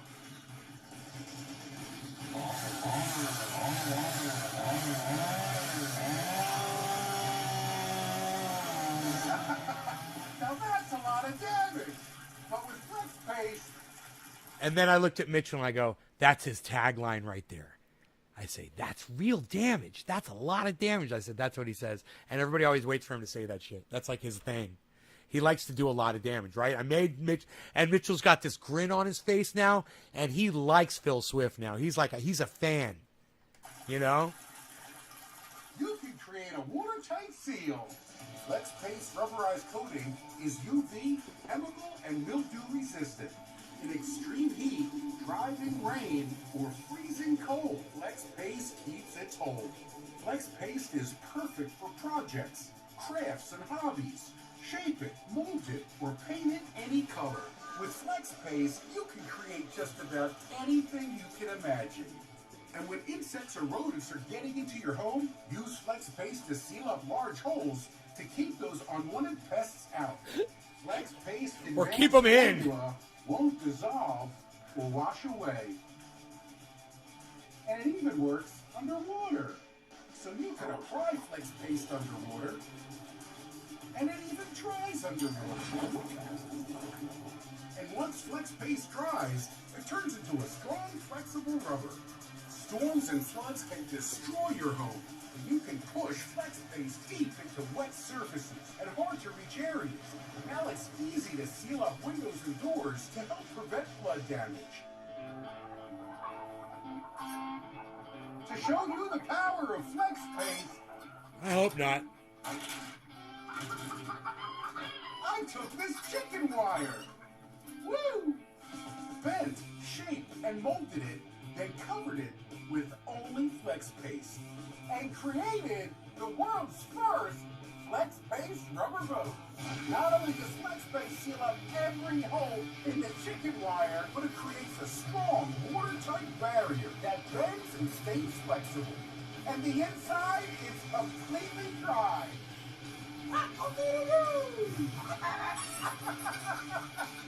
You can get flex paste and the He talks to the entire animals. family of Hello, products fishy. at Cock-a-doodle-doo. flexsealproducts.com. I'm waiting for him to go, hi, moo cow.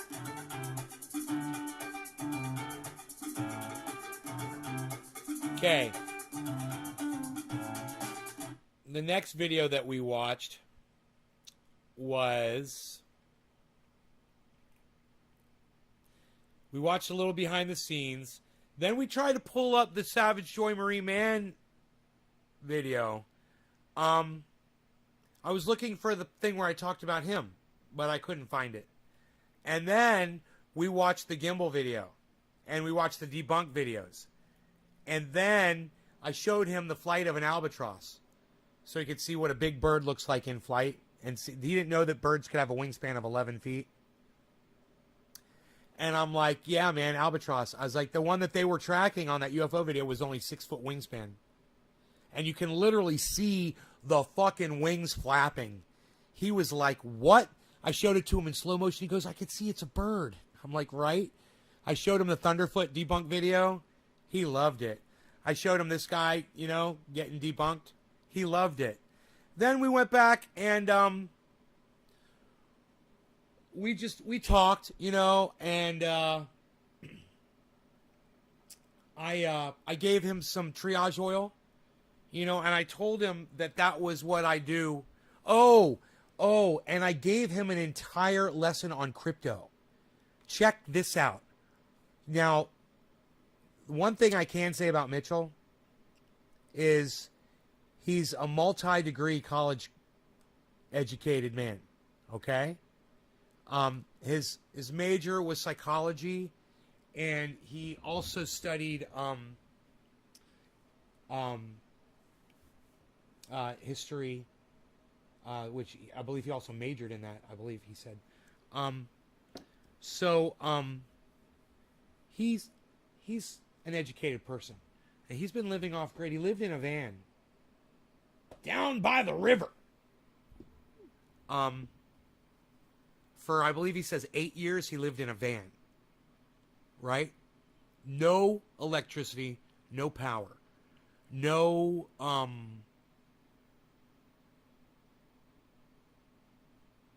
water source except for whatever the natural source of water was. And he's since, and I don't know how long ago, upgraded to a small, you know, a trailer that he lives in, you know.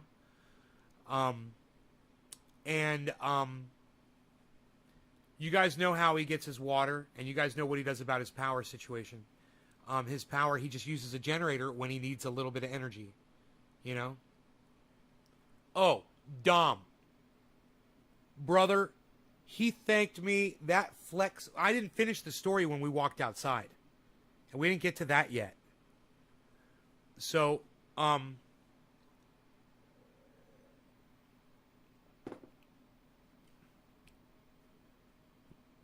said when we were down in the driveway, and he said something about when you've got this kind of money, he said you can just buy so many vehicles. He says you can have anything you want. He says you could call anybody up, would come running to help you, you know. I'd call me, he said.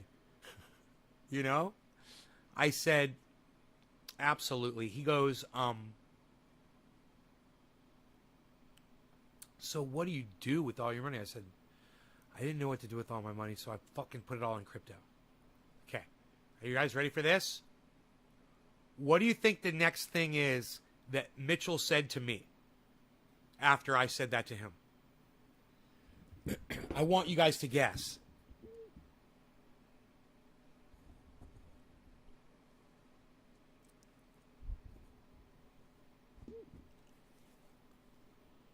What's the next thing Mitchell said to me after I said I put all of my money in crypto? That's what I would do too. Drugs Bunny, that's a great guess. No. But thank you for being the first person to respond. I don't know him, so just a guess. That was a good guess.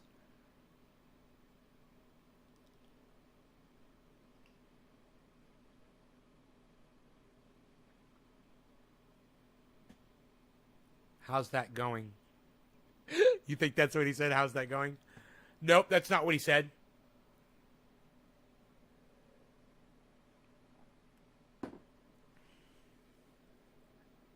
Sweetify gets it. I don't know who you are, Sweetify. Dominic Leo said, I did the same. Sokol says, good investment. No, it's Sweetify, everybody. Schweetify says, what's crypto?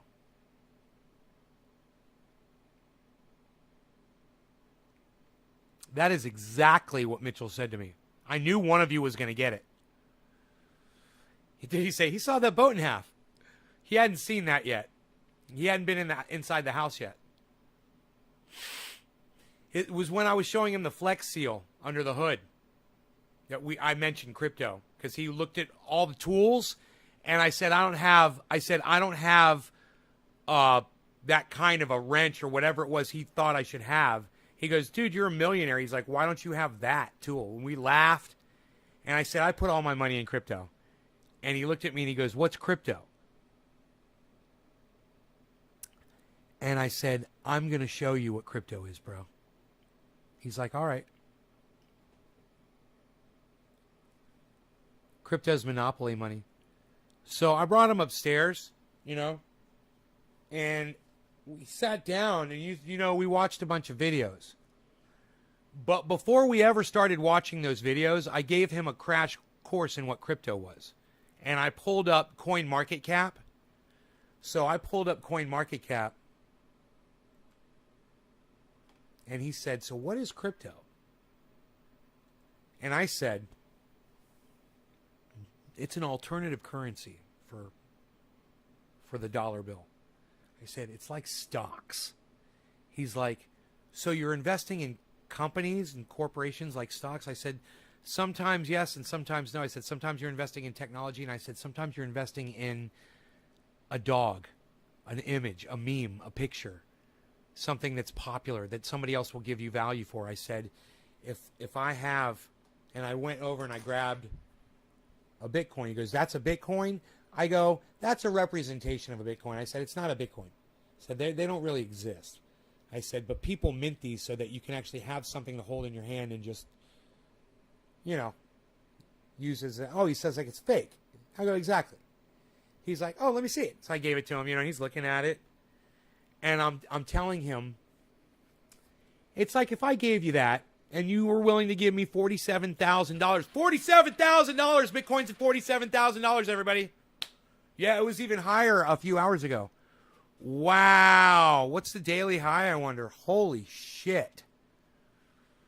Anyhow, so I explained to Mitchell that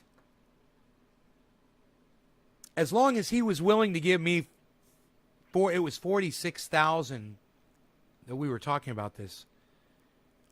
Holy shit. It's 46,000.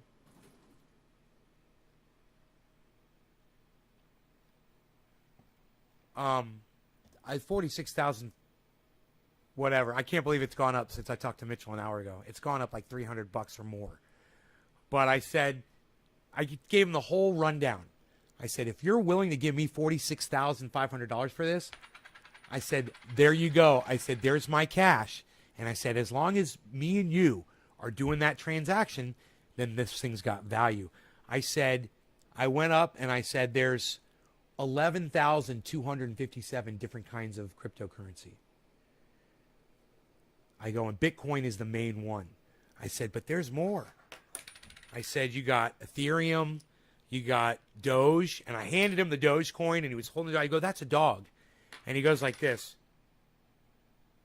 Oh, first he goes, oh, and then he goes, he turns it again, and he goes,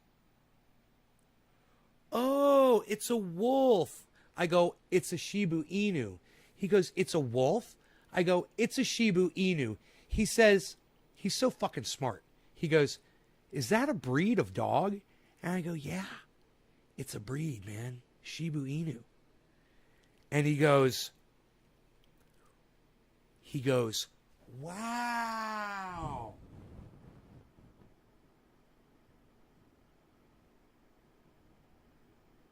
He goes, wow. And I go, right? I go, so because this already existed, I said, somebody decided to make another one and pattern it after a dog. And I said, people have become millionaires investing in this.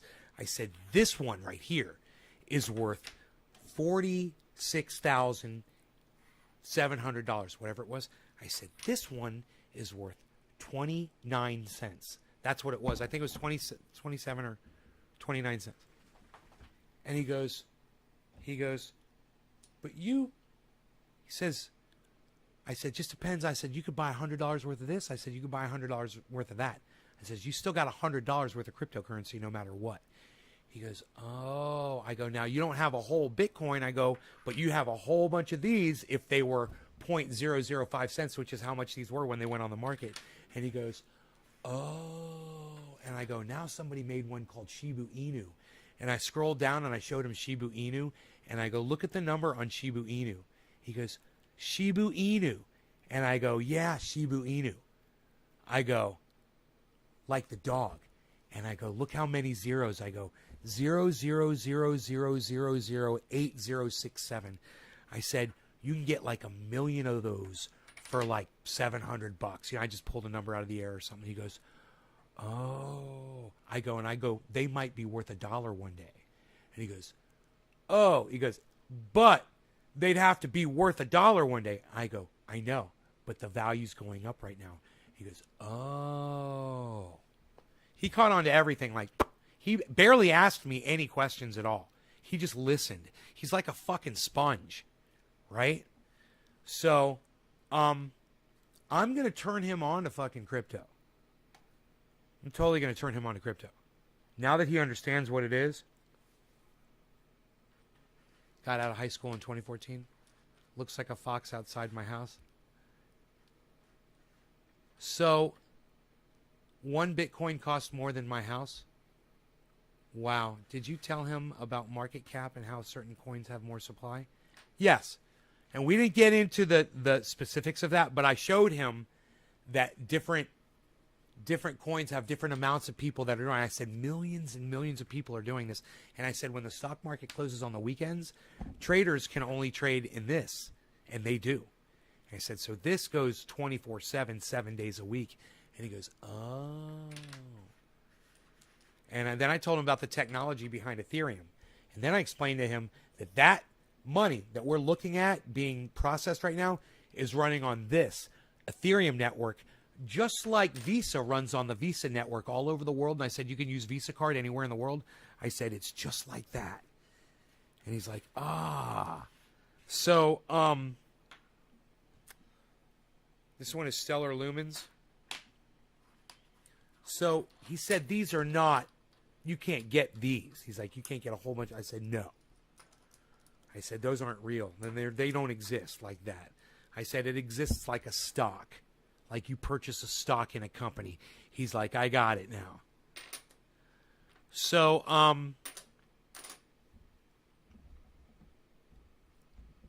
going to invest half of what the crop's worth? Sounds like you. Well, I'm telling you, man, he picks it up quick. And I think he could be the kind of person. Do you know what one of his majors was in college, guys? Are you ready for this?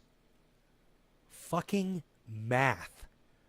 Dude, when we were watching that UFO video and they pulled up the screen and they showed the graph of the airplane, the duck, and the ocean. And Mitchell goes, oh, it was over the ocean. I'm like, yeah. He's like, that's the ocean. I'm like, yeah. I go, that's the flight path of the duck. I go, that's the flight path of the jet over the same amount of time. And I said, look at how short the duck flew. I said, look at how far the jet flew at 600 miles an hour. And he looks at the equation, because it's a full equation that I believe it was a moving equation that Thunderfoot, I believe, was using on screen. And I saw Mitchell look at that equation, and then I heard him go, oh, yeah. And he got the whole fucking thing. He understood the distance, the time. He understood the parallax effect. In 2 seconds, he grasped everything. When I showed him and he believes in UFOs, man, right? So I showed him the gimbal video.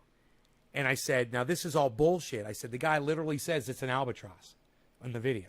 But I said mainstream media doesn't play that part of the video. I said, I've got that video.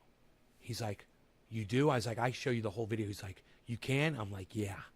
And I pulled up the whole gimbal video. And sure enough, dude says, it's an albatross. And for those of you who've not heard the man say it's an albatross, I think you all should hear that over and over again, okay? You should hear the man saying it's an albatross, okay? I want you to hear the pilot tell the other pilot it's an albatross. He sighted in and he's like, woohoo, look at that sucker go. He's like, I got it locked. He's like, what is it? What kind of a flying object is that? He says it's an albatross. And he's like, oh. 45 knots at 13,000 feet. So, Mitchell's like, I didn't know birds could fly that high. I'm like, yeah, they can. And they do.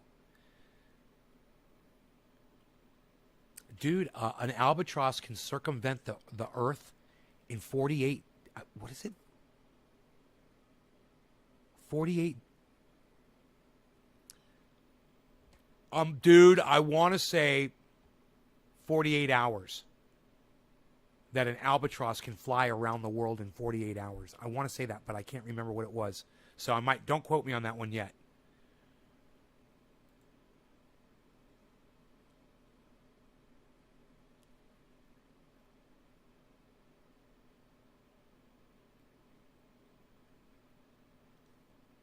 Okay, here it is.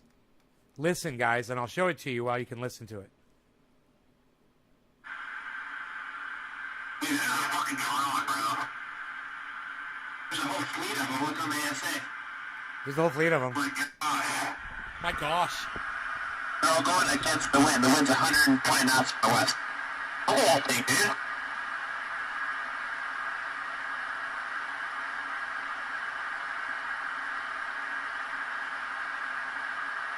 That's not an LNS though, is it? It's not. It is an LNS, dude.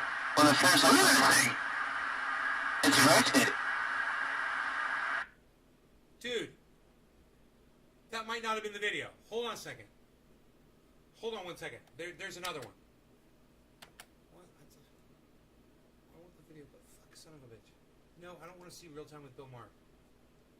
You sons of bitches. Was that not the video? Dude, this is fucking Toronto, bro. There's a whole fleet of them. Look on the ASA.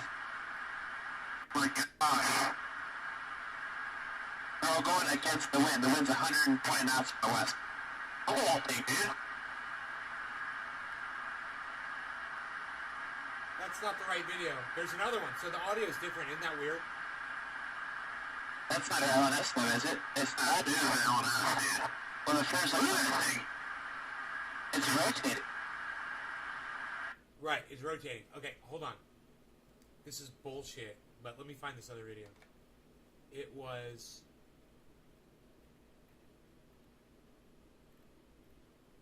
Huh, wait. No.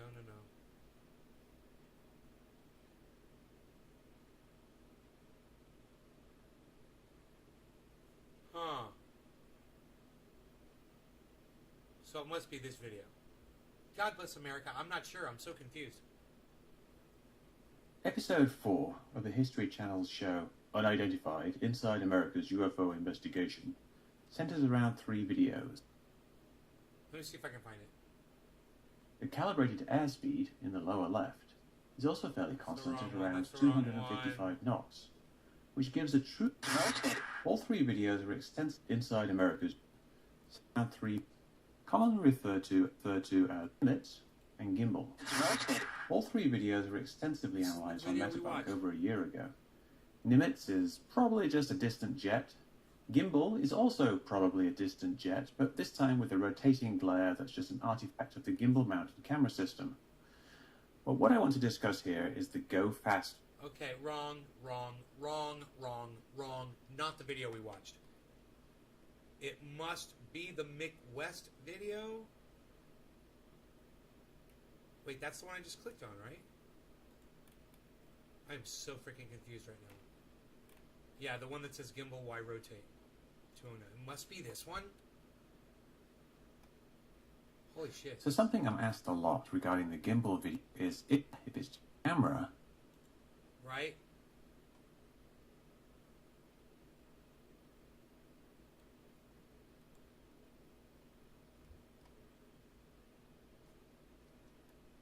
The actual rotation of the camera to remove the unwanted rotation. So let's see what they'll. We're going to find it. It's in here. They don't want it to rotate. The rotation is unwanted. A function seeing here. You can try this yourself. And as seen by the pilot. So this derotation mechanism is applied. The way the camera is mounted, it has to glare rotate independently of some kind of glare. Simple video is if it's just a glare, if it's just the horizon isn't rotating, rotation is unwanted. The derotate what we're seeing itself. Part of the remain here.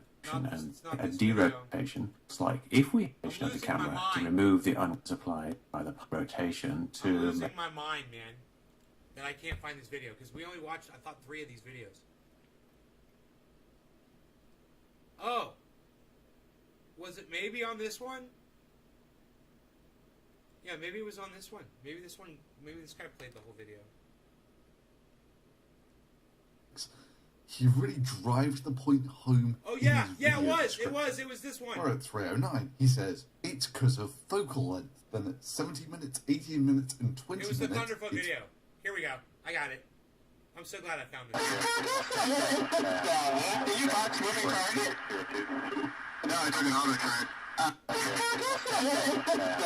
Did you box moving target? No, I took an auto turret. Oh, okay. No, I took an auto turret. Oh, okay. No, I took an auto turret. Oh, okay. No, I took an auto turret. Oh, okay. No, I took an auto turret. Oh, okay. No, I took an auto turret. Oh, okay. No, I took an auto turret. No, I took an auto turret. No, I took an auto turret. No, I took an auto turret. 46 days, not 48 hours. My bad. Do you hear what he's saying right there? He's going, no, it's an albatross. No, it's an albatross. No, it's an albatross. And the guy's going, oh, okay. Do you guys hear that? That's literally in the video. They cut that out when they want to show this to you because they don't want you to know it's a fucking albatross. It's literally a bird, and the more you hear it and the more you watch it, the more you'll see that thing flap its fucking wings. You will see. Mitchell and I watched it flap. He's like, can you slow the video down? And I go, yeah, bro, I can. And I slowed the video down for Mitchell. And he was like, I could see it flapping its wings. I'm like, I know, man. It's so funny. Listen to Thunderfoot debunk it. We'll go full screen with it. Footage that we're discussing here, where you get a bird that sort of flies across the screen and it flies across again. They're trying to lock onto it with a pod. It's quite a long way away. So the bird's at about half the distance of the background, which is why when you finally lock onto it, because the plane is travelling at the best part of the speed of sound, then the bird is essentially static. You see the background whiz by in the background.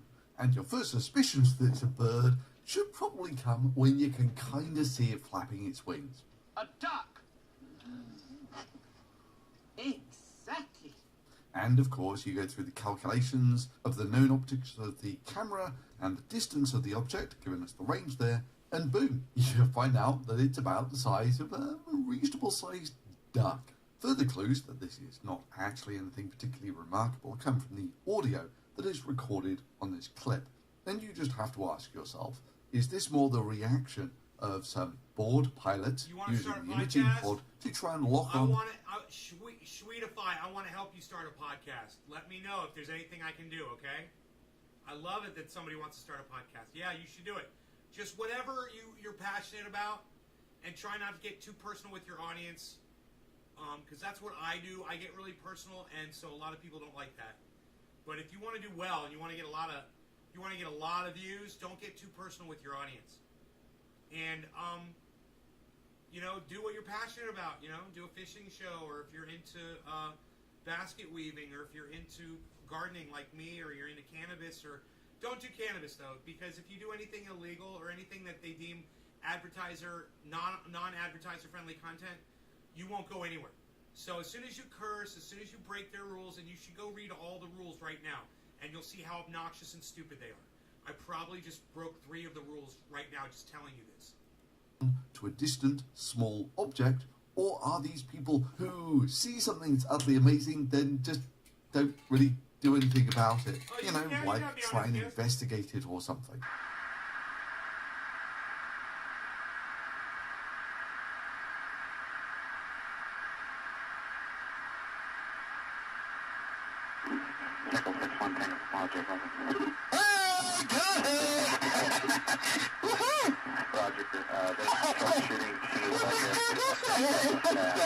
Did you box moving target? No, I took an auto turret. Oh, okay. Oh my gosh, dude. Wow, look at the fly. Let's do Go Fast, because I think Go Fast is the one that's very accessible to people. Go Fast is this one that looks... 2015 UFO encounter taken aboard a Navy fighter jet from the nuclear aircraft carrier USS Teddy Roosevelt off the eastern seaboard near the Florida coast. And it's going so fast that they have never seen anything that has that kind of technology. It looks like it's going fast, and that's the thing. It's kind of an illusion. It looks like it's going fast because of the parallax effect. Wrong. So let's see this expert pilot's evidence as to why this isn't a small object about halfway between the plane and the ground. Imagine you had a camera, you focus on something, right? I focus here, okay? You're focused, come on, focus. Okay, you can't see this, right? But as I move closer, I get closer to the focal length. Okay, now it comes into view. Okay, the targeting pod is the same thing. Sorry, did he say focal length? The focal length isn't the distance to the object. That's the working distance. Well, I don't know, maybe he just misspoke. Well, I'm sure it was nothing. After all, he's you're- an expert they know, bro, pilot. what you're talking about. An instructor, no less. So, what I want to show you guys, the algorithm's easiest catchy. way to debunk this is focal length. Focal length is a property of the lens, not the distance to the object.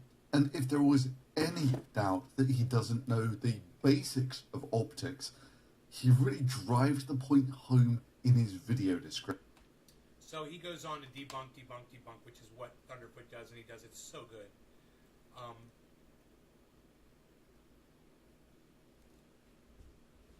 I'm trying to keep this ice against my swollen ankle here, and trying to keep it elevated. I don't want to get a cramp though, holding my leg in a weird position. So I got nobody to take care of me. Fucking sucks, dude. Tomorrow I'm gonna wake up. I'm gonna feel great. I'm gonna put my foot down on the ground and be like, oh. I'm gonna just get right back into bed. You can already see it.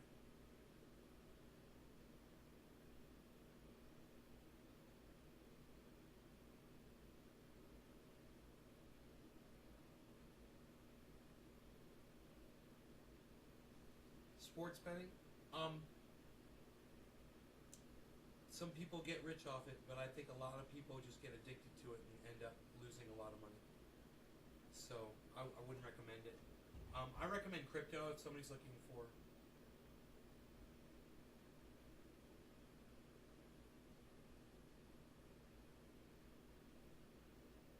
Kids, stay the fuck away from betting like that. Oh, 15 minutes off? Okay. Okay.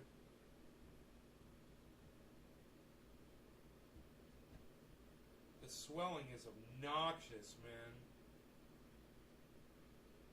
I wonder what I did. I should tell Melanie.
texted my friend. She might help me.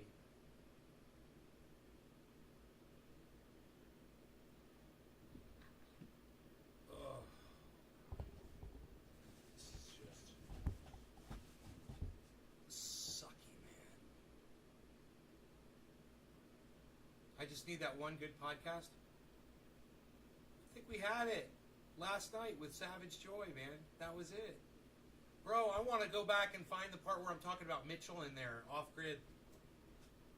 It wouldn't be that hard because I'm sure the chat reflects it. You know, that's how I realize I can find things in these videos.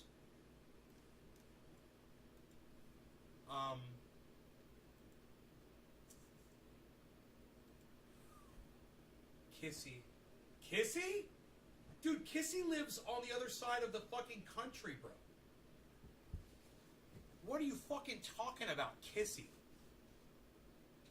You got a one-track mind, Nick. I swear. You love her. You just love her. Hey, man. I gotta admit, I kind of love her, too. She's lovable. What can I say? But she's also very happily married, boys.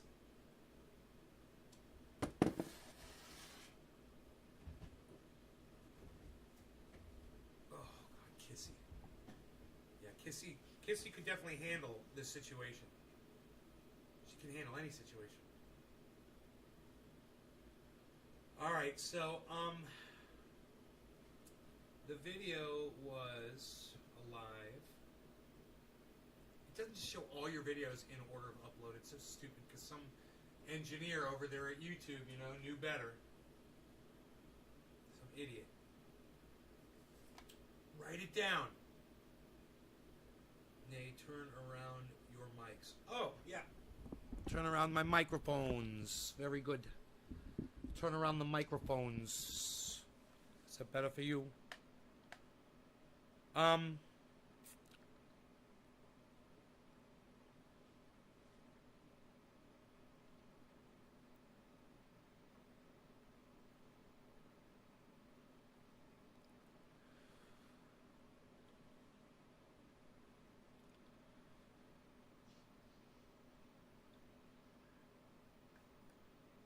Oh, Savage Joy Marie.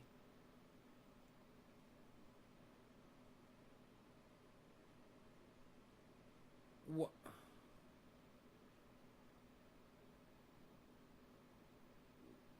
Why don't I see it, man?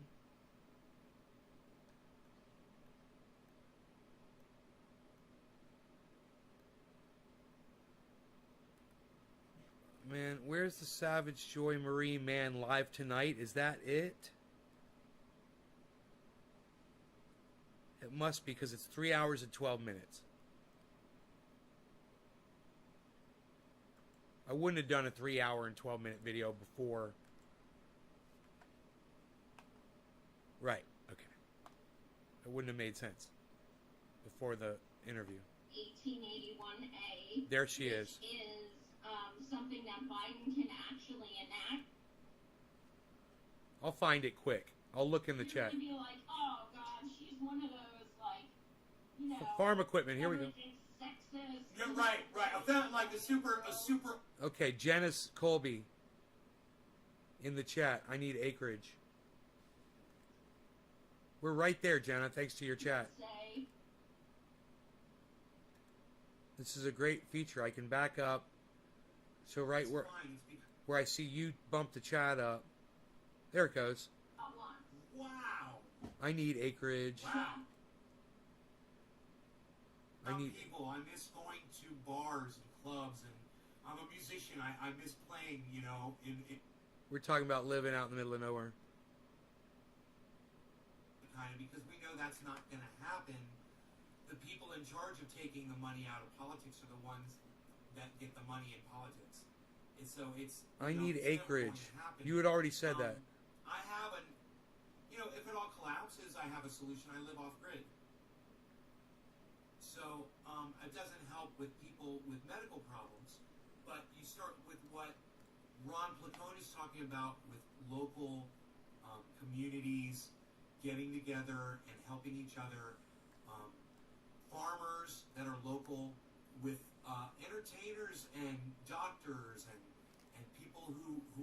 carpenters and build homes. You guys want to smoke with me? Bottom of the hour. Got all of that. No law regarding cannabis. Cannabis is for all. Cheers, everybody. There's some people in the community that have chickens, cows, or they raise livestock, and they have gardens. Or like me, I grow a lot of cannabis and a lot of vegetables. Certain times of the year, I'm able to supply people with a lot of food. And I do that, and my neighbors do too. And I get eggs from my neighbor across the street, and I give them giant zucchinis and things. But I know that's not the solution for talking to the government. But after what happened with COVID, and the way everything looked like it was going to collapse, we didn't know when COVID hit. We didn't I'll know put what it in was going on. fast. Donald It's Trump after was this. in the United States. Anything could have happened, and it was just a big crapshoot. We were all kind of sitting hopelessly waiting to see. Was the government going to keep it together? Was it going to fall apart? Was the power going to go out everywhere? It's still a possibility. And something like that, it doesn't have to be COVID, but it could very well be the next variant that comes out that we don't even have a Greek letter thought about yet. But it could very well be something that goes Ebola on us. And whether it's that, or whether it's fires that we no longer put out, or mass migrations, or flooding, which we're going to have a lot more flooding. My plan is to, what I've done right now, and I've moved 3,000 feet up. I'm on a mountain. I've got a well. I'm totally off grid, meaning my energy comes from 96 solar panels. And I talk to my audience all the time about ways that everybody can be prepared to live in a situation where your power goes down and you don't have water. You don't have the 7-Eleven and the grocery store down the street anymore to feed yourself. It doesn't take a lot. Like I spent a few $100s on rice and I put it in storage. I've got it here in the house in a basement, locked up, and it's a great easy thing you can store up. Rice is easy and you can eat it for breakfast, lunch, and dinner, and you can store it. And I have my own greenhouse, so even when it's snowing, the weather's bad, I'm able to still produce vegetables and things like that. That sort of living is obtainable for a lot of people, and they don't even look at it because it seems so uncomfortable and unlike anything they've ever experienced. Have you ever gone camping? Done anything out in the woods or anything like that? Have I what? Have you ever gone camping in a tent? Oh, yeah. So, do you enjoy it? Do you, when you're out in the woods and you're just by a lake or a river or whatever? Did you enjoy it? I love it. Yeah, absolutely. That's what my life is like every day. I love it. I love living off grid, and I do miss driving my car in traffic. Even I miss being around people. I miss going to bars and clubs, and I'm a musician. I miss playing, in a band, and going to restaurants is a thing I really miss a lot of. I miss restaurants. I used to love going out to eat, but I've lost a lot of weight because I'm not eating at restaurants anymore. But there's so many other things that society offers that people aren't willing to just let go of or even think about letting go of. And I challenge you to challenge your audience at some point to talk about off-grid living and to just say, hey, let's say Medicare for All doesn't go through and they just get worse and worse and worse and nothing gets better. There's this off-grid solution that I want to talk to you all about, and it's just something that you can get them pointed in that direction at least. I've been trying to do that with my audience for years, and some of them have come back and said, I'm totally off-grid now, thank you, we're doing this, we're doing that. I've had audience members send me canned vegetables and sauces, apple sauces, and all kinds of things that they weren't really into as much until they started watching my show. And it's Ron Placone talks about it all the time, and he doesn't realize that he's really talking about living without federal government support. So, is that something that you would be interested in or putting any thought into in the future? No, oh my God, yeah. Because since I lost 85% of my sight, I can't work. You know what I mean? So my show, my writing, like these, I can do that anywhere. You know what I mean? So yeah, I would totally. We're talking really slow. Friend, she has like 6 acres of land. So I go camping with her. It almost sounds like we're talking normal speed, bro. We're at 1.75 speed, I think, right now. Quite often, and I just love it so much. I love just sitting out there for days. I love being by the fire. I love just waking up in a tent and that air, the fresh air. I love just hearing the birds and just being around nature and no electronics and just actual. So your friend Janice said I need to show you my dog, and he wants to go outside, but I had to show him to you before I let him go outside. Aww. So I live on 6 acres, and each one of my neighbors lives on about the same amount of land. This might be it where I start talking about Mitchell. Going on out I hope here. it is. I know a guy that he lives in a trailer. Here it is. He has no water. He has no electricity. This is 2:23:21. 2:23. 2 hours and 23 minutes. 2:23. 2:23. Hashtag 2:23. Now, 2 hours and 23 minutes in. He's my neighbor. And it's from the end. It's about 45 minutes from the end of the video. When I get up to let my dog out to show Rogie and then let him out. That's when this starts. So this is important because this is when I talk about Mitchell, guys, and this is basically everyone that's waited around to watch this video to get to the end of the story. This is the freakiest part of the roller coaster ride, because the very day before Mitchell saved my life, I said this about him. My next door neighbor, and he is so content. And let me tell you about this guy. You should meet him. In fact, I'm going to bring him on the show one day, and we'll have him on, and we'll have you on simultaneously. We'll have a big conversation. He is college educated, very, very professional, and he looks 4 times crazier than me. He does. He looks fucking crazy. Gene Wilder meets Albert Einstein crazy. You guys are going to be like, oh my God, it's Gene Wilder meets Albert Einstein. That is exactly what he looks like. But he is...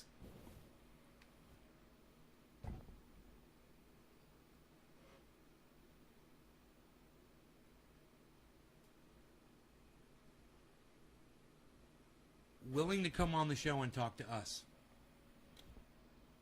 And we're going to have him on. And you guys are going to fucking love him. And I was talking about him like this, and he appears like magic and saved my life today. Look, he's got like Einstein hair and crazy, just this crazy look. You know, I think he shaves, but it's his hair. He's got like this white, crazy hair, and he looks like a crazy guy that lives off-grid in the woods on a mountain, and that is exactly what he is. But where his story is intriguing, and he's a wonderful person, and he is living proof that you can live without the basics, without flowing water. I'll tell you where he gets his water from in a second. Without flowing water, without electricity, and I did hear him fire up a generator the other day for a couple of minutes. I was like, aha, he's over there, he's charging up his cell phone, he's doing something. You know, he did fire up a generator, but does not have a cell phone, does not have the internet, has never used the internet before, did not even know what crypto was. Just so you guys know, he's really off grid, man. No phone, no nothing, no contact, no TV. He is such a perfect example to people that, you know, because they'll end up getting electricity and water, I hope, and I'm sure. But just as an example of how happy and content a man can be. He lives alone with his dog, and when I said that to him, I said, "You're a happy guy." He goes, "Well, because I had a couple of rough years." He said, I lost my dog. And we talked about that for a while. He said, I get emotional about it. I go, I understand. I lost my dog 3 years ago, bro. I said, I know. And him and I got into a real deep conversation about the dogs and stuff. We talked for a half hour about that. Let me let mine out. You want to go out? He's just such a happy guy. And he's got no electricity, man. He's got no water. Let me tell you where he gets his water from. My neighbor behind me, he's got a well, and he's got a couple of 2,500 gallon water tanks that he keeps up on top of the mountain. And those are pressure tanks, and they feed his home. And every 2 months or so, my one neighbor drives his car over with a giant, he's got like a 250 gallon tank in his pickup truck. It's a 300 gallon tank, and this is funny. I asked him about that today. He's not using that. That goes in a pickup truck, which he no longer drives, so he's trying to get a pickup truck. But he's using like 2.5 gallon water jugs, and he's filling those up, and he can do like, I think he can do, he said 60 gallons. I think he said he had 60 gallons of water in the back. So he's got like, you know, maybe they're 5 gallon jugs of water. I don't know. Yeah, maybe they're 5 gallon jugs of water. And he's got a few of them back there. But until he gets a pickup truck, he can't do that. So instead of getting, and that's why I've been seeing him more often. And he drives over to my other neighbor's house, and he takes the garden hose, and he fills it up, and they hang out for a few hours. But it takes a while to fill up this giant tank with the garden hose, and he fills it up, and he goes home, and that's where he gets his water from. I feel like I want to come hang out with You can. You guys are welcome to come out anytime you want. I would love to have you out. So there it is. It's kind of weird how life works sometimes, isn't it, guys? You know, you're just not even thinking about it, and just in passing, you make a mention about your neighbor. And you say, hey, man, my neighbor's a good guy. You know, he lives off grid, and he doesn't have electricity, and he doesn't have water. He gets his water from my other neighbor, and he's just a very content, you know, he seems very happy, and we're just talking about him. And then the very next day, I twist my ankle stepping out of my Roxer in a very dangerous spot with the motor running the whole time, right? And suffer a psychotic episode that leads into a fucking panic attack, of which the likes I have never experienced before in my life. Where I guess that's what it's like when you start kind of going crazy, like when you start getting old and getting senile. That's how I felt. Oh boy, it's a scary feeling. And to go from that into a full-on panic attack, to be, you know, I should have been having the shortness breath thing, but I don't remember how I was breathing, right? All I remember is he pulled up and it saved me, because I felt like I was going to have a heart attack. And isn't that just crazy, the way he just appeared right when I needed him? Within minutes. I mean, within seconds. I don't know how long I was standing there for. I wish I had it on video, but I don't. I tried to see, but it's off camera. And I was probably there for, you know, I say, you know, a minute or two before I heard the sound of gravel and didn't understand what I was hearing. I didn't even know what the sound was. I remember the first thought I had was, you have to listen to that sound. It's important. Don't ignore that sound. What's that sound? I had so many fucking thoughts, man. And I was fighting this terror. I was terrorized. Like a mini stroke. I don't know. Maybe I should call my sister. You know? She might say, yeah, go to your doctor and get a checkup or something, but none of that would have happened had I not hurt myself and experienced that shocking amount of pain. It was a shocking amount of pain, man. What is crazy is that I experienced that amount of pain and I walked away from it. The only time I sat down on the ground was just in relief when Mitchell was standing in front of me. And I literally fucking collapsed in front of him. I'm lucky those rocks were right where they were, man. Because I had nowhere else to go. I was going down. And I could have gotten dirty as fuck, man, you know, on my dusty driveway.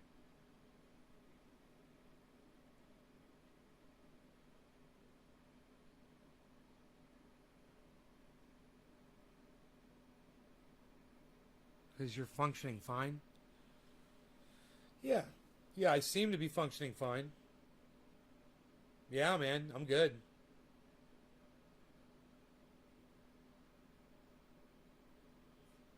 I hope my friend Melanie can come over.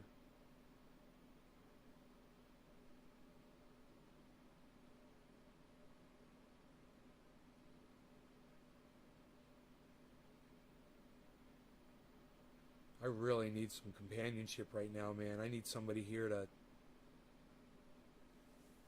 look after me for at least a day or two. I wonder how long I'm going to be fucking laid up for.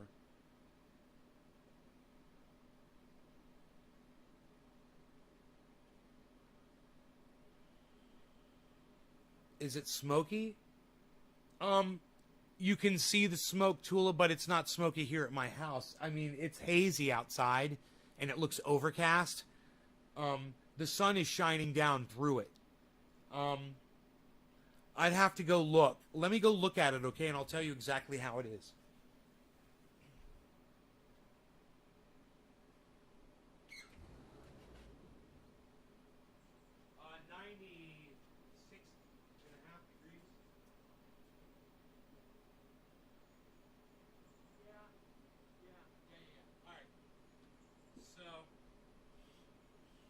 don't smell smoke here. Right. Right now, the way it is right now, and that could change, but it just depends on the direction. It depends on the direction the wind blows, you know, from day to day. And it does change from day to day. It's like it changes overnight, right?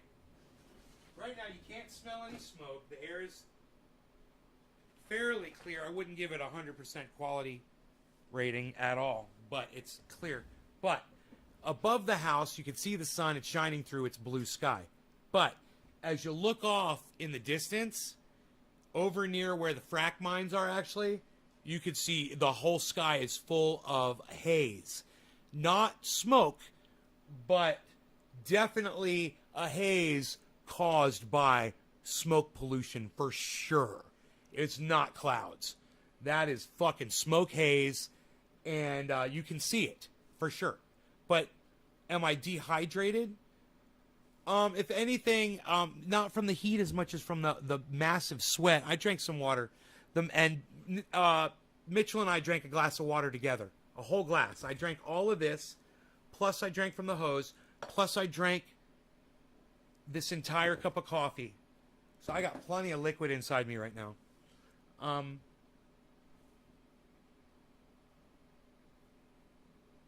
That feeling, I just remembered the feeling when I collapsed. Before, not when Mitchell walked up, but when I realized that I couldn't walk around the back of the Roxer, I just remembered. It just popped into my brain. Oh my God, man. Holy shit, that's a traumatic memory. Dude, remember I told you I felt like I was really hungry?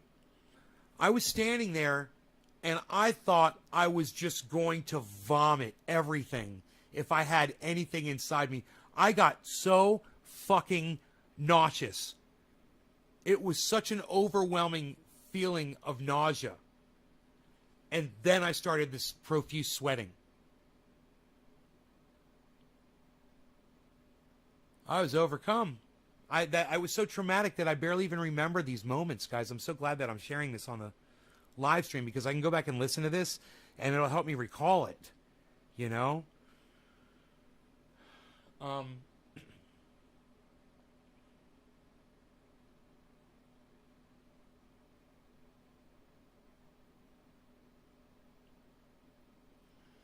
I smoke along with you. I fell last year in some stinging nettle. Felt super woozy, nausea, headache. Called doctor, went in, sent me straight to emergency room. We had a TIA. Needing extreme care and having Mark as an orderly. A week of old sushi. Streams, bro. It's like actually hanging out. It says DC fishing. I wanted to call my mom and my sister, but I've had them on Messenger simultaneously before, but my sister says my mom's not on Messenger. But I'll call them both anyway. I gotta do this.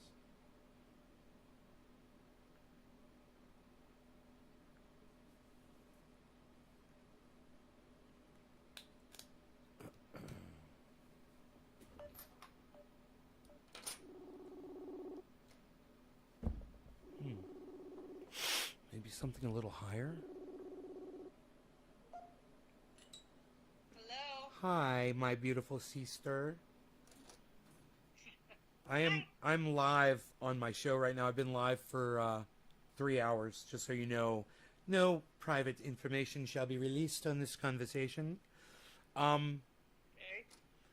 I had an episode today, and I just told my audience about it, but I got to tell you what happened. I was stepping out of my Roxer, which is higher up, you know, in the Jeep, and I twisted my ankle, and I popped it. I heard it pop in my ear. I heard it. It was like that sound when you crack your knuckles. I heard it do that. Yeah. And Yeah. it's got, you know, it was the most amount of pain I've ever felt in my entire life in a single instant, and I screamed out loud, and I didn't fucking fall over. Unbelievably, right? I thought I'd broken my ankle, or Right. definitely I said I must have freaking sprained it, but I didn't sit down. So I was standing there and I was holding myself against the vehicle, and I had this feeling like I wasn't going to be able to take care of myself or the dog for the next few days, and I didn't have anybody to help me, right? So I started walking around the Roxer to go pick up some. I was down there at the bottom of the driveway because I was picking up some packages, and I just popped my freaking ankle, and I started walking to go pick up the packages instead of getting in the Jeep and just driving myself. The Jeep was still running that had my dog sitting in the passenger seat.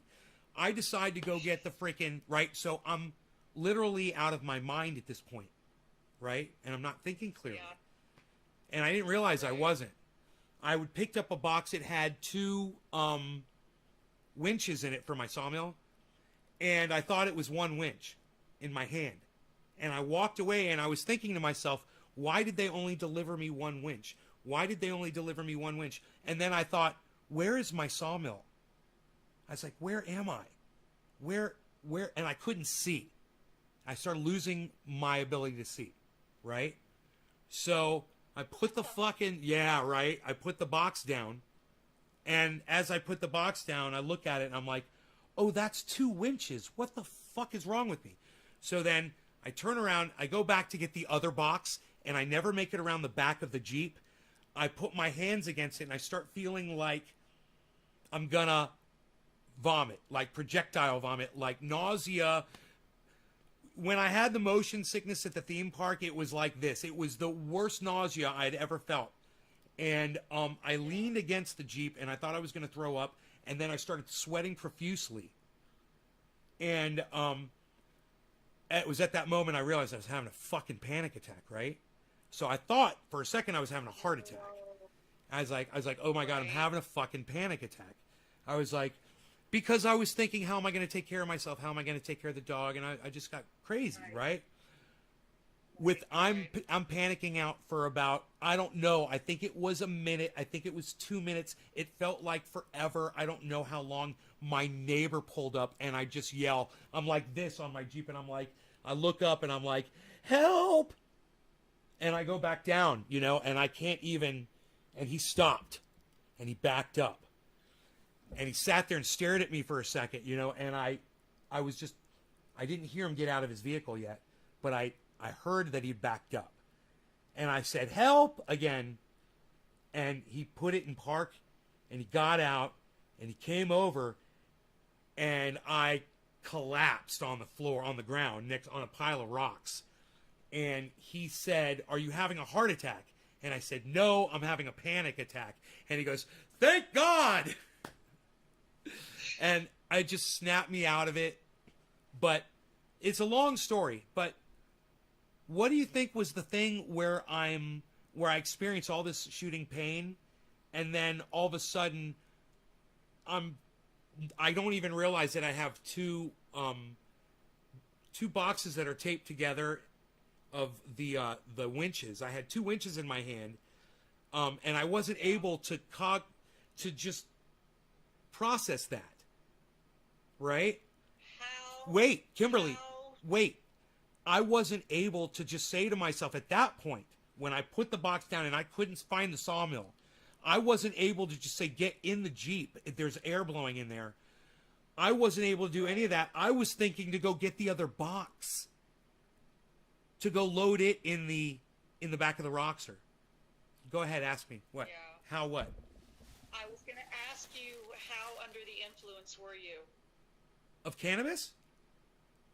Yes. Oh,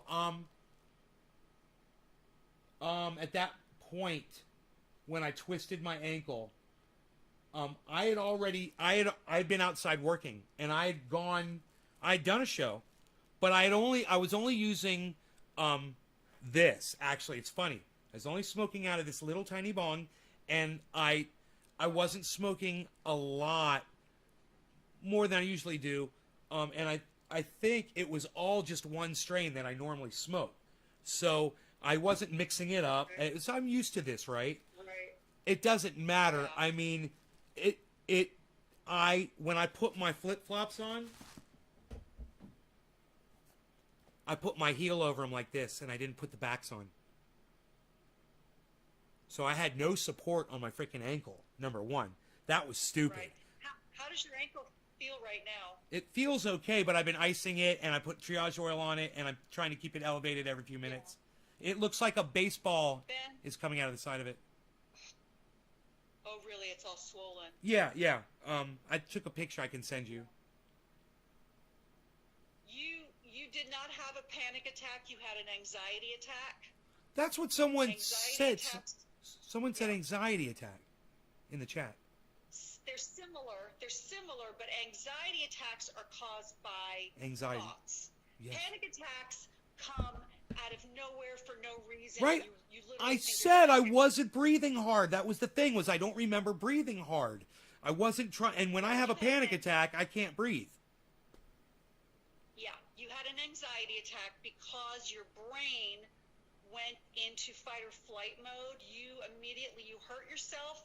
It hurt badly, and you immediately panicked in, oh my God, how am I going to be able to deal with this by myself? Your brain shut down because you become incapable of processing logical thought at that point because you're in fight or flight. Kimberly, that's like that time we were leaving Aunt Anne's funeral, and I lost it on those girls outside. The girls that called Dad a motherfucker. Yep. And I remember very and clearly. that lawyer that was sitting in between you and I. Yep. Right? Were you sitting in between us, or was he sitting in between you and I? No, I was in between. He reached over you and tried to grab me. And I remember feeling his arm on me, like really like when Dad would grab me when he was going to hold me down and stop me from doing something. Yeah. That's what it felt like. Yeah. And I remember just going blip, like I felt like the Incredible Hulk, and then blackout. You know, next thing I know, and this is what's funny, then I twist my ankle on my way to them around the corner of the car. Same thing. I fucking popped my ankle. And I didn't get an anxiety attack. It just kind of woke me out of my rage. I was having a rage attack. Yes. Similar. Like the anxiety. Yep. Wow, I'm just reading the chat. We should have it looked at. You're okay. Heard it pop, so I didn't know it was broken. Do you have an ace bandage? Yes. Can you wrap your... Yes. Just wrap it up? So yes. That it's okay. Supported? Yes. Good. Yes. And, here, I'll send you, let's see here. Oh, I hit the wrong messenger. We're on Facebook Messenger, so it'll be easy.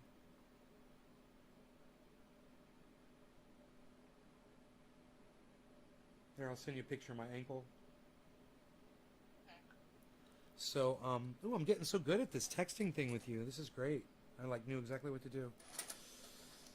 So I had such a crazy day today, and my neighbor, he is saying that I saved him today, and he saved me. And I told him, I'll tell you, Kimberly, I thought I was going to have a heart attack when I was having the anxiety attack. Right. I thought I was going to have a heart attack, and there was nothing that was going to stop it. I couldn't stop it. I was getting overwhelmed, and then I heard his wheels on the gravel pulling by my driveway, and in my head, I was telling myself, you need to. This crazy shit. I said it. I explained how it was on my live stream. But what I said to myself was, you have to look up. You know what that sound is? That's tires. Those are tires. And I kept saying it over again. That's a car coming. That's a car coming. Look up, look up, look up, look up. You got to look up. And I'm like this. I'm like, you got to look up. And I went like that. And it's all I could do was look up like that. And I saw white. And I knew it was one of my neighbors, because everyone drives a white truck around me. Everyone. So I wasn't sure which one it was. And I looked up again and I saw which one it was. I saw it was the white. It was Mitchell. And all I could muster was say help, say help. You have to say help. Yell it, scream it. And I'm telling myself, and I could barely do it. And he's going 1 mile an hour. He's going so slow. He's just rolling by. And he goes, hi, Ben. And I go, help. And he rolls about 10 feet and stops. It was just amazing. And he saved my life. And then because his truck had a water leak, and he was going to have to drive, and he didn't know what to do. And I had Amazingly, I had Flex Seal in the entire Flex Seal family of products. And I gave him his own can. It stops leaks fast. That's right, it's liquid rubber in a can. Hi everybody, I'm Phil Swift. And I'm going to show you Flex Seal. So, she likes the Phil Swift. Liquid rubber in a can, and now with the new Flex Paste, watch this. Wow, that's real damage. I cut this bone in half, but with Flex Tape, I'm going to put it right back together again. Hello, Fishy. Oh my God. So, So he rolled his truck up the top of the driveway. Long story short, we sprayed the Flex Seal on the hose and fixed the leak instantly. And he was so grateful to me. I was in panic mode. He said, I didn't know how I was going to fight. He's like, I wanted to ask Jim. He's like, I felt like I was really overextending my welcome there because they were out of town and I was just getting water from them and I was like, it's all right, man. We got this, man. I said, me and you got this. You got me and I got you, man. And I was like, that's what neighbors are for. I said, and we saved each other today. So it's a beautiful thing. Top of the hour. Cheers, Bab Blue Jaws. All right. I'm going to get back to my show. I just wanted to let you know. And thank you for telling me that was an anxiety attack. Cause I couldn't. I could. Oh, you've had one before? Oh, I've had lots of them. Oh, I couldn't think. Yeah, when you can't think, when you're looking at something and you can't say, like, you're looking at this and you're like, why is this coin so thick? Why is this coin so thick? This is what I was doing with there's two of them, you know, but I wouldn't have been able to figure that out.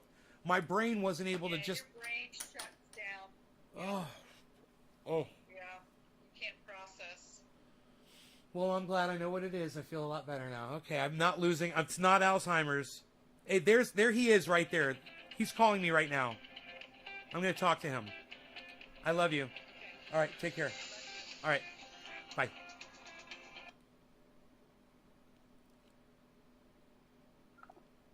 Hey. How's it going? Yes.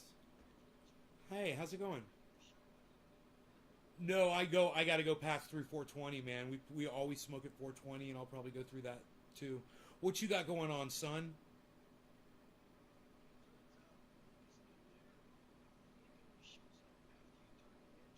Okay.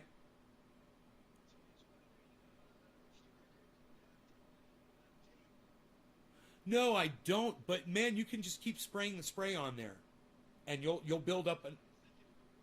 Yeah, and just shake it for just like spray paint. Shake it for like 10 or 15 seconds before you use it. Sprung a leak. How bad is it? How is the leak better? Is it a less? Wait, is it a smaller leak now at least? Did it fix some of it? Because there were several holes there. Okay. Okay, cool.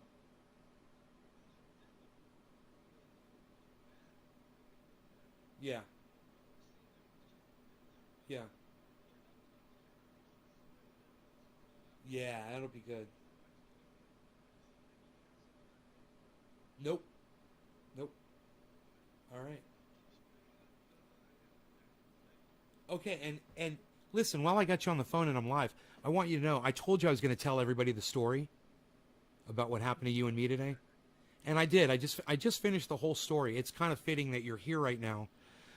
And I just wanted to give my audience a moment because there's a bunch of people watching. And if you guys want to say anything, I'll relay messages to Mitchell right now from you guys. If you guys want to say anything back to him, what I was just talking to my sister about it.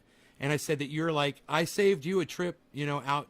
But now that you're leaking again, I'm like, oh, it's leaking again, man. We got to. But there's. Timbo0212 says, thank you, Mitchell.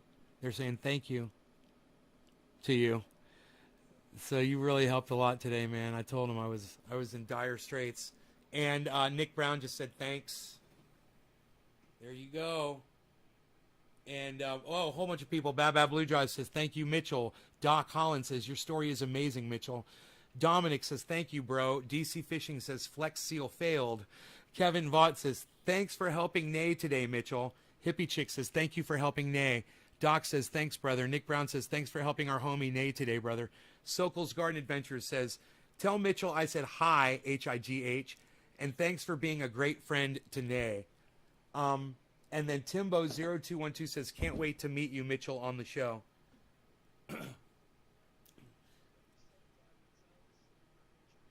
Yeah, definitely, man. I told them about, you and I looking over the UFO footage and stuff. I told them the whole story, bro.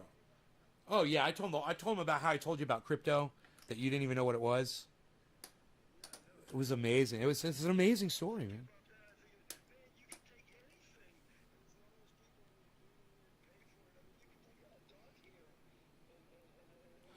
He's talking about NFTs and he doesn't even realize it. Oh my God, let me put you on speakerphone, bro. Listen, you're literally talking about NFTs and you don't even realize it.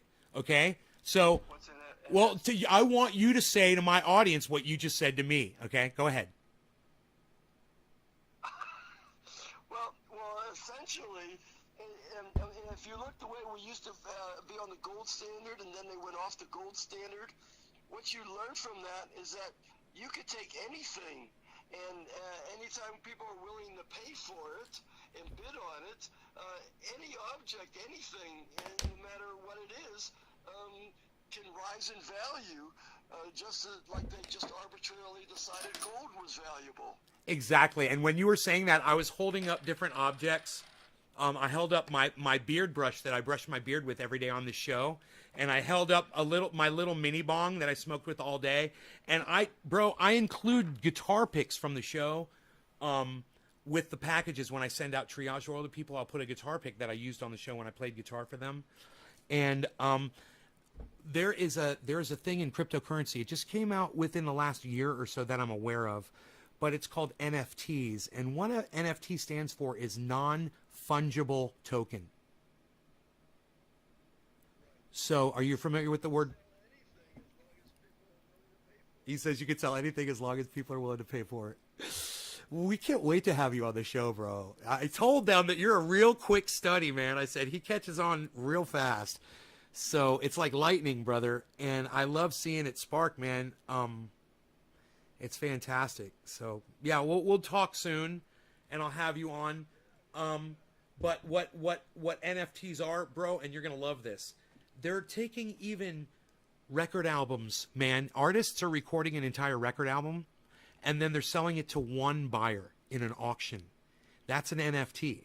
And then that person can do whatever they want to, right? They're also, and the artist no longer has copyrights to that work once they sell it. It belongs to the person who purchases. They're doing pieces of art. They're doing graphic design from the computers. So it's only an image that can be viewed on a cell phone, or it's only an image that can be viewed on a computer screen. Holographs. They're doing baseball cards as NFTs. And then there's famous people that are taking objects, like I was just showing my beard brush. They're taking objects and they're auctioning them off to their audiences and saying, yeah, how much are you willing to? Yeah, and that's what they're called, NFTs. And there's a big crypto market for that, and you can trade on NFTs just like you can on Bitcoin or Ethereum or those other cryptocurrencies I was showing you. Yep.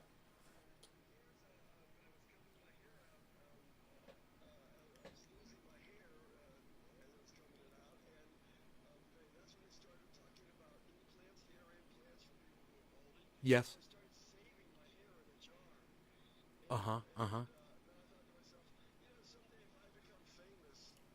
Somebody wanted. I was on a live stream one day, and this couple from Germany said, "Nay, would you ship us a lock of hair?" A lock of hair they wanted. And I pulled my hair out, and I go, "No, it's not long enough yet." I said, "Ask me when it's longer, and I can afford a lock." So they wanted a lock of my hair. It was just so funny, man. And there you go. Everything has value if people are willing to pay for it. You know? Yeah. Yeah.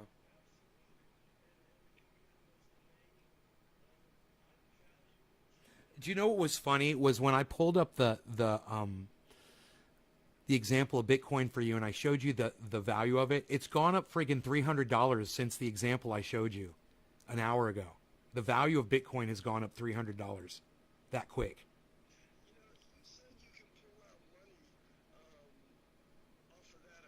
Yes.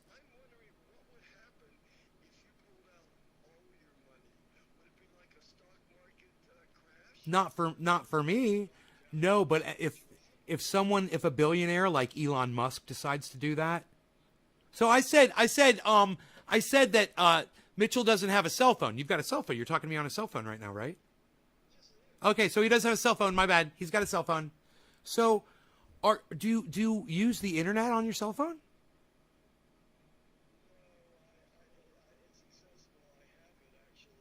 Okay. Okay. No, you will be in a day when I show it to you. So don't worry about it. If Mark can figure it out, you know you can figure it out. So you got this. Oh, you got this, brother. It's in your hand already. That was the hardest part, was getting it in your hand. I forgot what we were saying. I forgot what we were saying. Flex. Yes, and it will work eventually. Just dry it off. That's all you got to do. Dry it off. Don't touch it with your fingers. Spray it on 1 or 2 times. You'll see it solidify. Let it sit for another hour. Go spray some more. You got a whole can, son, so it won't take but a couple of sprays. You'll get it. All right. Well, I will talk to you really soon, okay? Okay. All right, brother. Bye.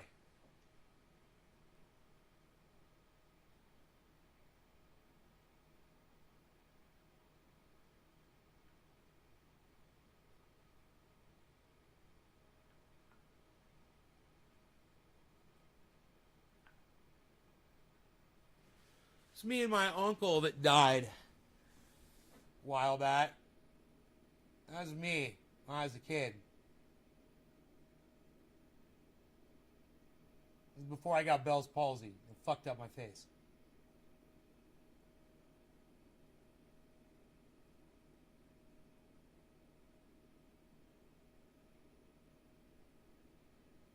So my cousin, his daughter, sent me this picture today while I was sitting here with Mitchell talking, and I pulled the photograph up and I showed him. I was like, hey man, look, my cousin just sent me a picture. He's like, right now?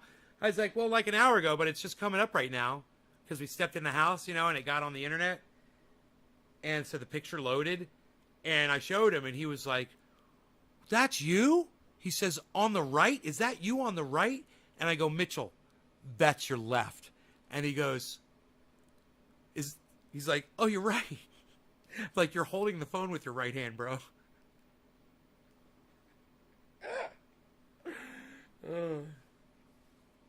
We had so much fun.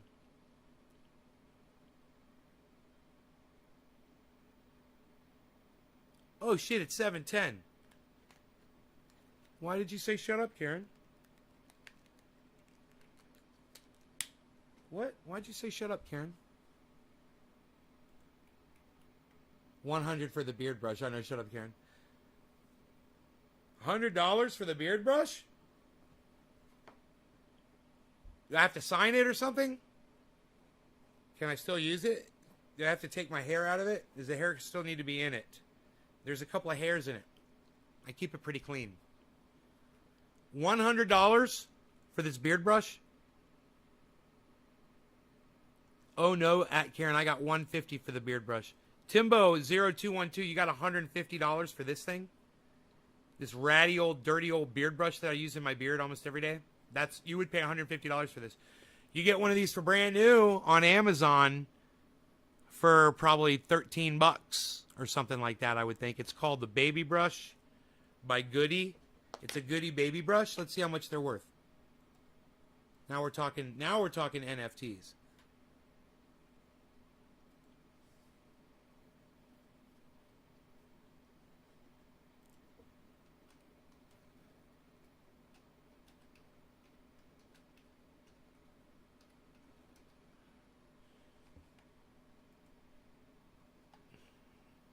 All right.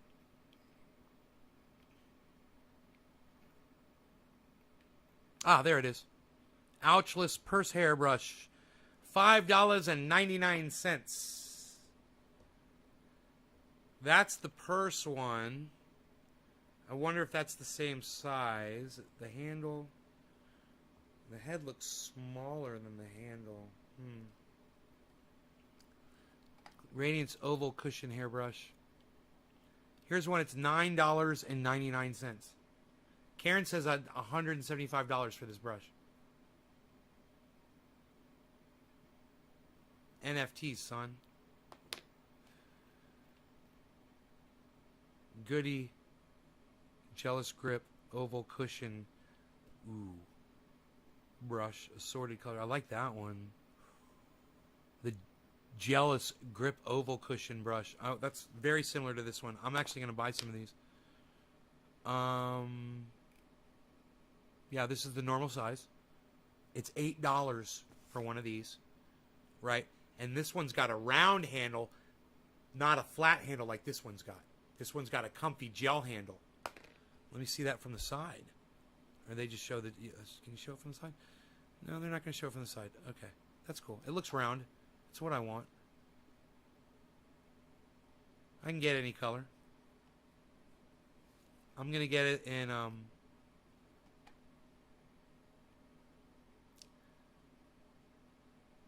This one is red. I'm going to get this one in red. Oh, that's actual red, man. That's freaking red. Yeah, okay. I'll take that. I'll take 2 of those. You know, I wouldn't mind having more. One for the bathroom, one for out here, one for the living room. Wouldn't mind having one.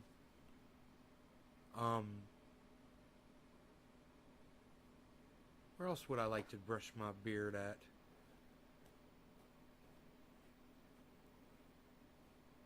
You'd pay $175 if they sign and with the hair in it? Jesus fucking Christ, man. Maybe I can lacquer over my signature.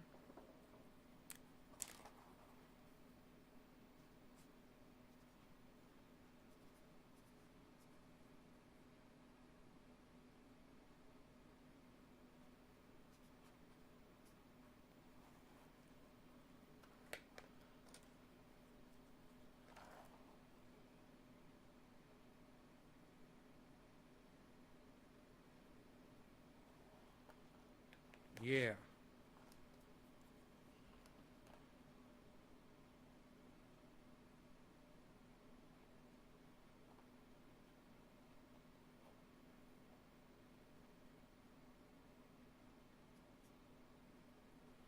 You.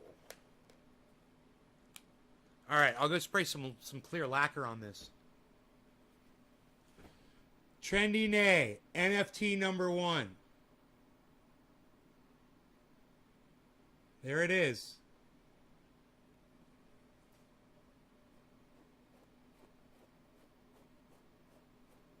$175.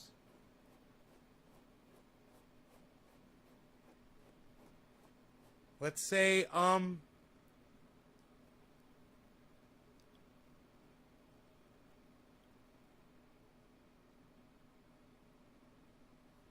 guys are serious about that, man. I'm getting some new ones. How many did I buy? I'm going to buy some of these motherfuckers. Where am I at here? Add to cart. How many? I need, yeah, I want for inside my shower and out. So that's 1, 2. 1 for out here and 1 for in there. That's 4. I want 4 of those bad boys. No, I don't need to brush my beard and grow. That's now we're overdoing it. Now you're just overdoing it, Doc. You're being excessive. These things, now that we're talking $31.96 worth of brushes here, bro.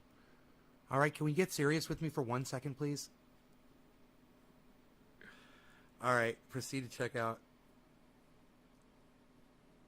Let's do it. I'm proceeding. Hey, there's some tax on there. $2.32. Look at this. Select the day you want to get your delivery. Hey, how about you deliver it right here to my... Oh.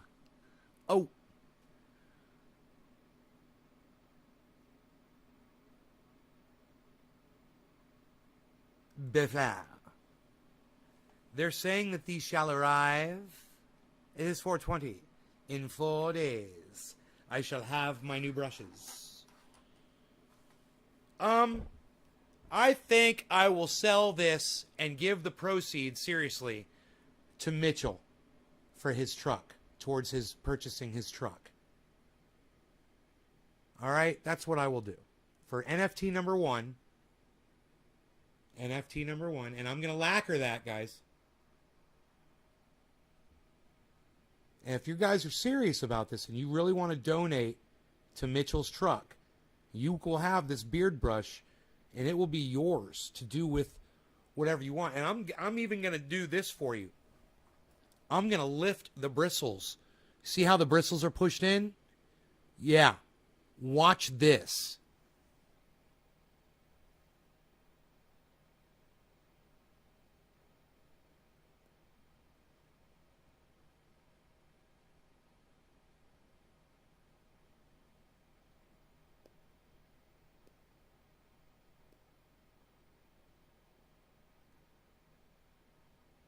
I have to focus and concentrate so much to do this.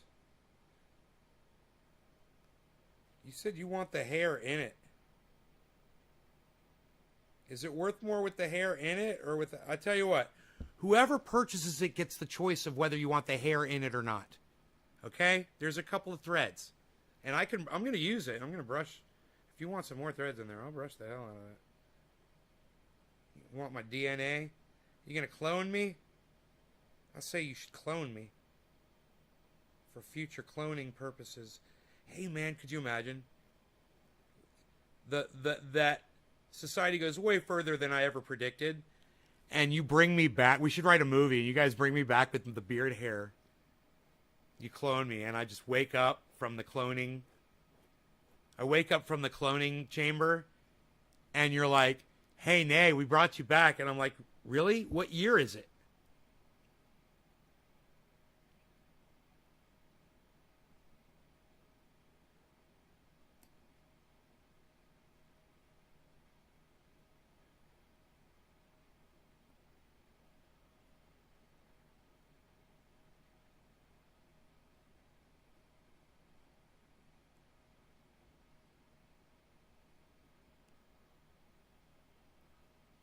.420. Happy 420, everybody. Cheers. To the moon, baby. To the moon.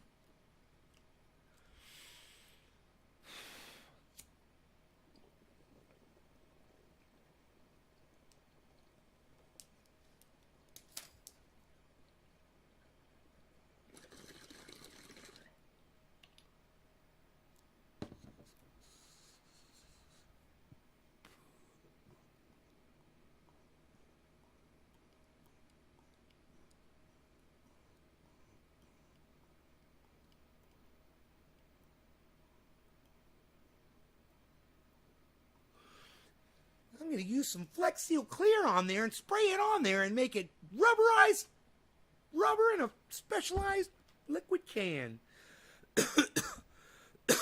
I was holding a head and I couldn't think. Could not think.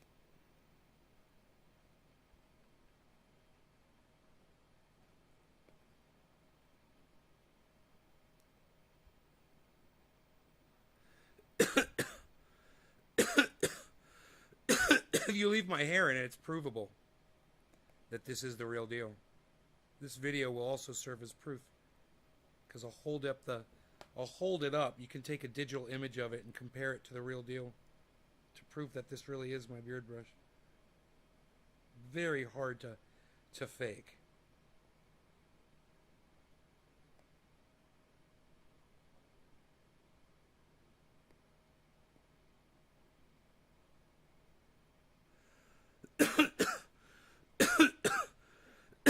I'm coughing all over it for you too. Put my germs on it. From bong hits.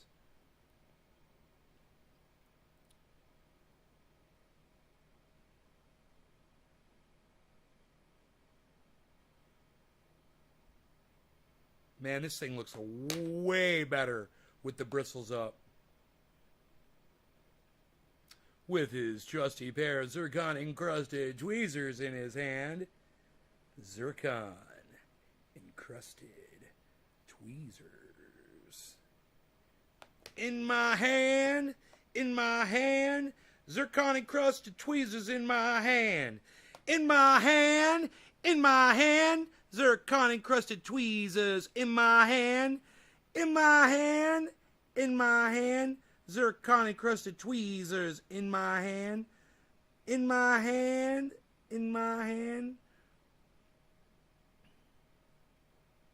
If you push down in between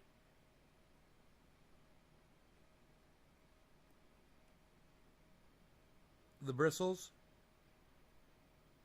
with the tweezers, you can make them rise up, out. Rise up! Arise, chicken. Chicken, arise. Arise, chicken. Chicken, arise. Arise, chicken. Chicken, arise. Arise, chicken. Chicken, arise.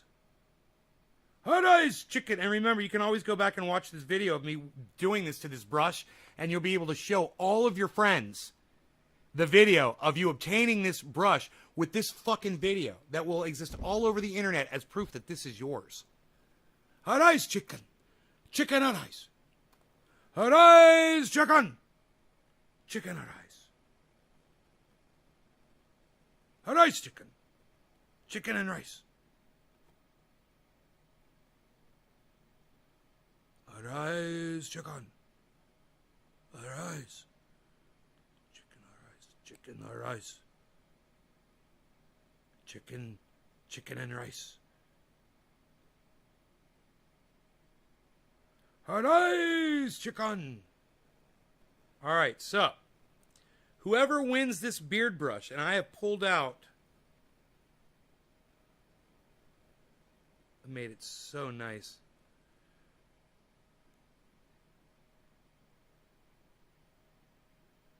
I've pulled out almost all the bristles.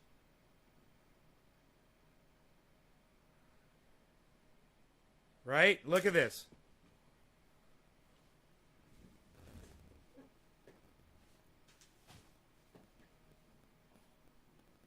Look, guys. I pulled out almost all the bristles. Look at that. Doesn't that look nice?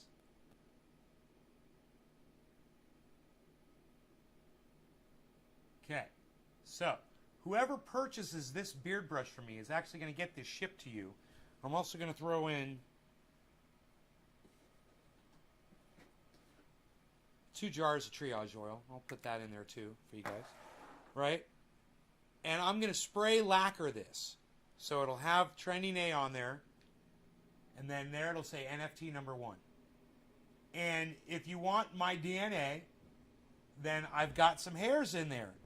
And if you want it cleaned out, I can clean it out for you too. I have no problem taking the hairs out of there if you don't want the hairs. So, let's start the auction bidding, shall we? And then for real. Because I know that Hippie Chick won, she said like $175 with the hair in it.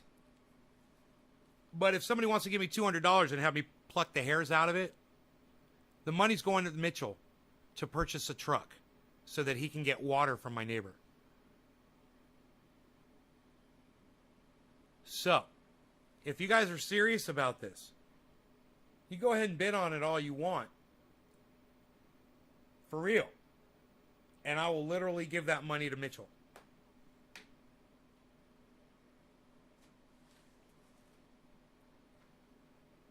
So,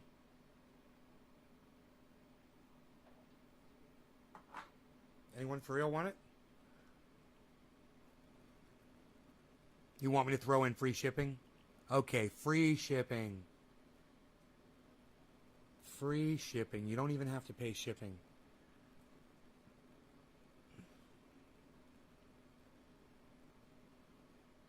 You were outbid, but we weren't really being serious. Now I'm being serious.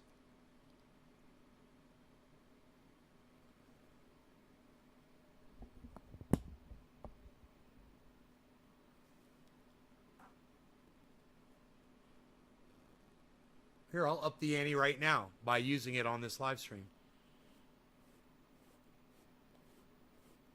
Whatever will I do without this brush? Until August 18th, when my other 4 new ones arrive. And they'll be fire engine red. And I'll be fucking rocking red instead of coral. This is coral, in case you're wondering. I've always wanted this in a red.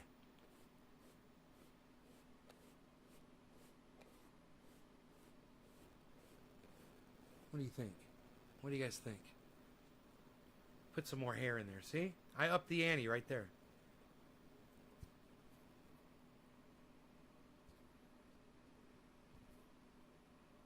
Nobody wants to make a first bid on this? Alright, that's fine. I'll just set that right there. I went through all that to create an NFT and nobody wants a beard brush. That would have been so funny if you guys really wanted it. When does the bidding end? When I say it ends. Since I'm the one selling the NFT. At my pleasure. The bidding ends at my pleasure.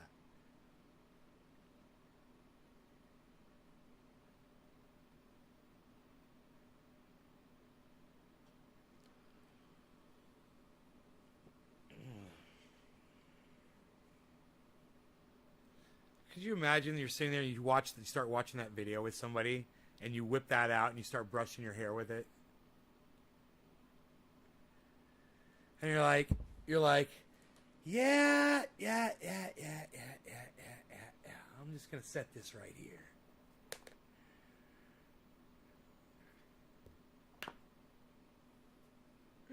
Or you just walk out one day like this, you know, got it in your beard, hanging. Yeah, what's up, everybody? Yo, what's up, man? Yeah, I'm just chilling with my beard here, my beard brush. I like it. Or I could see you drilling a hole in this and wearing it as a pendant. It'd make a great pendant to wear around the neck. Dude, these things are worth, are you kidding me? They're worth $6. I can't even interest you guys in it. Really? Noise. I don't think anybody thinks it's noise enough to bid on. I like it. But, you know, it'll be nice to have a new one where the little bristles don't keep getting pushed in every time I use it, you know? I've had that one for a long time.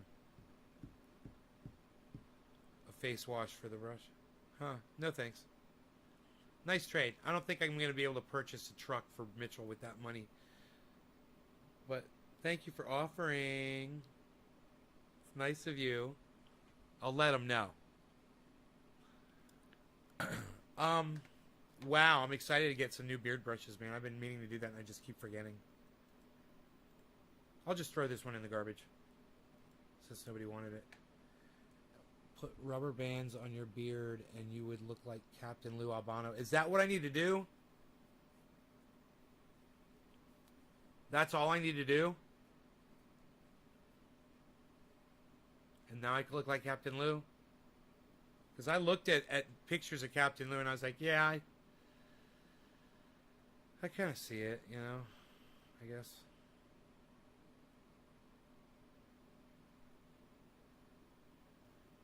You got $25 on it for real, bro? All right, so Doc has opened up the bidding here. He's for real. John and Daphne Holland. Doc, you're serious, bro. Let's not get too crazy here, but we got Doc Holland says $25 for this thing, man. He's also going to get 2 of these thrown in, which is actually a $35 value. So you get the NFT and you get the 2 jars of triage oil. It's a package deal.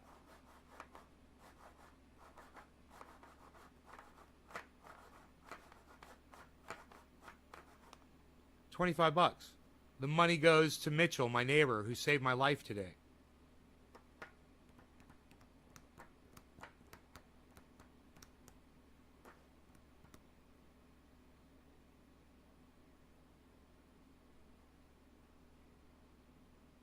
Well, yeah.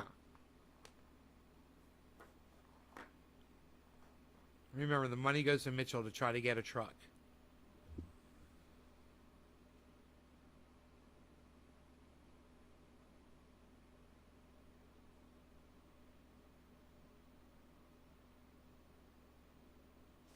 Okay, I'll up the ante. All right, I'm going to up the ante. Whatever this goes for at the end of this auction, I'll double it. The money that goes to Mitchell. So if somebody pays $100 for this, I'll give him $100. So he'll get $200.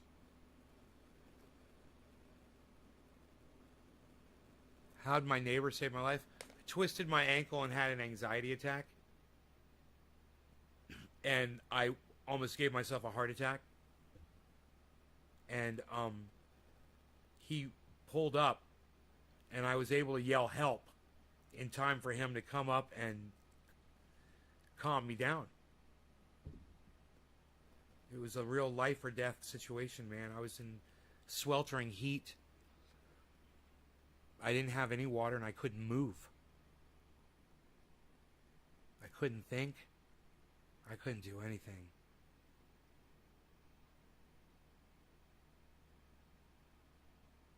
I was incapacitated.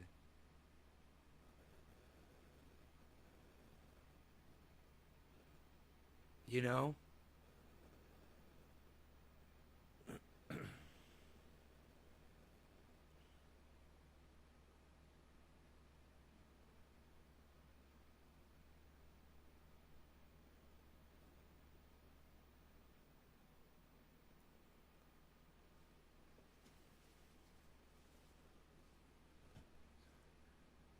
That's all right. How does it feel now? It feels fine, and I'm kind of scared about that because I'm worried that tomorrow, yeah, I'm going to want to go downstairs and fuck with the drum set and put the room back and start going through boxes. You know, I have to worry about watering plants. I have to transplant. These clones are ready to go, by the way. The clones are ready to start being transplanted. In fact, I'm going to have to take the whole cloner down into the grow room. You will match me? Yeah, I'll match you. I'll match you, bro. No problem, brother. If you give up, you said you're serious about the 20, you said $25, right?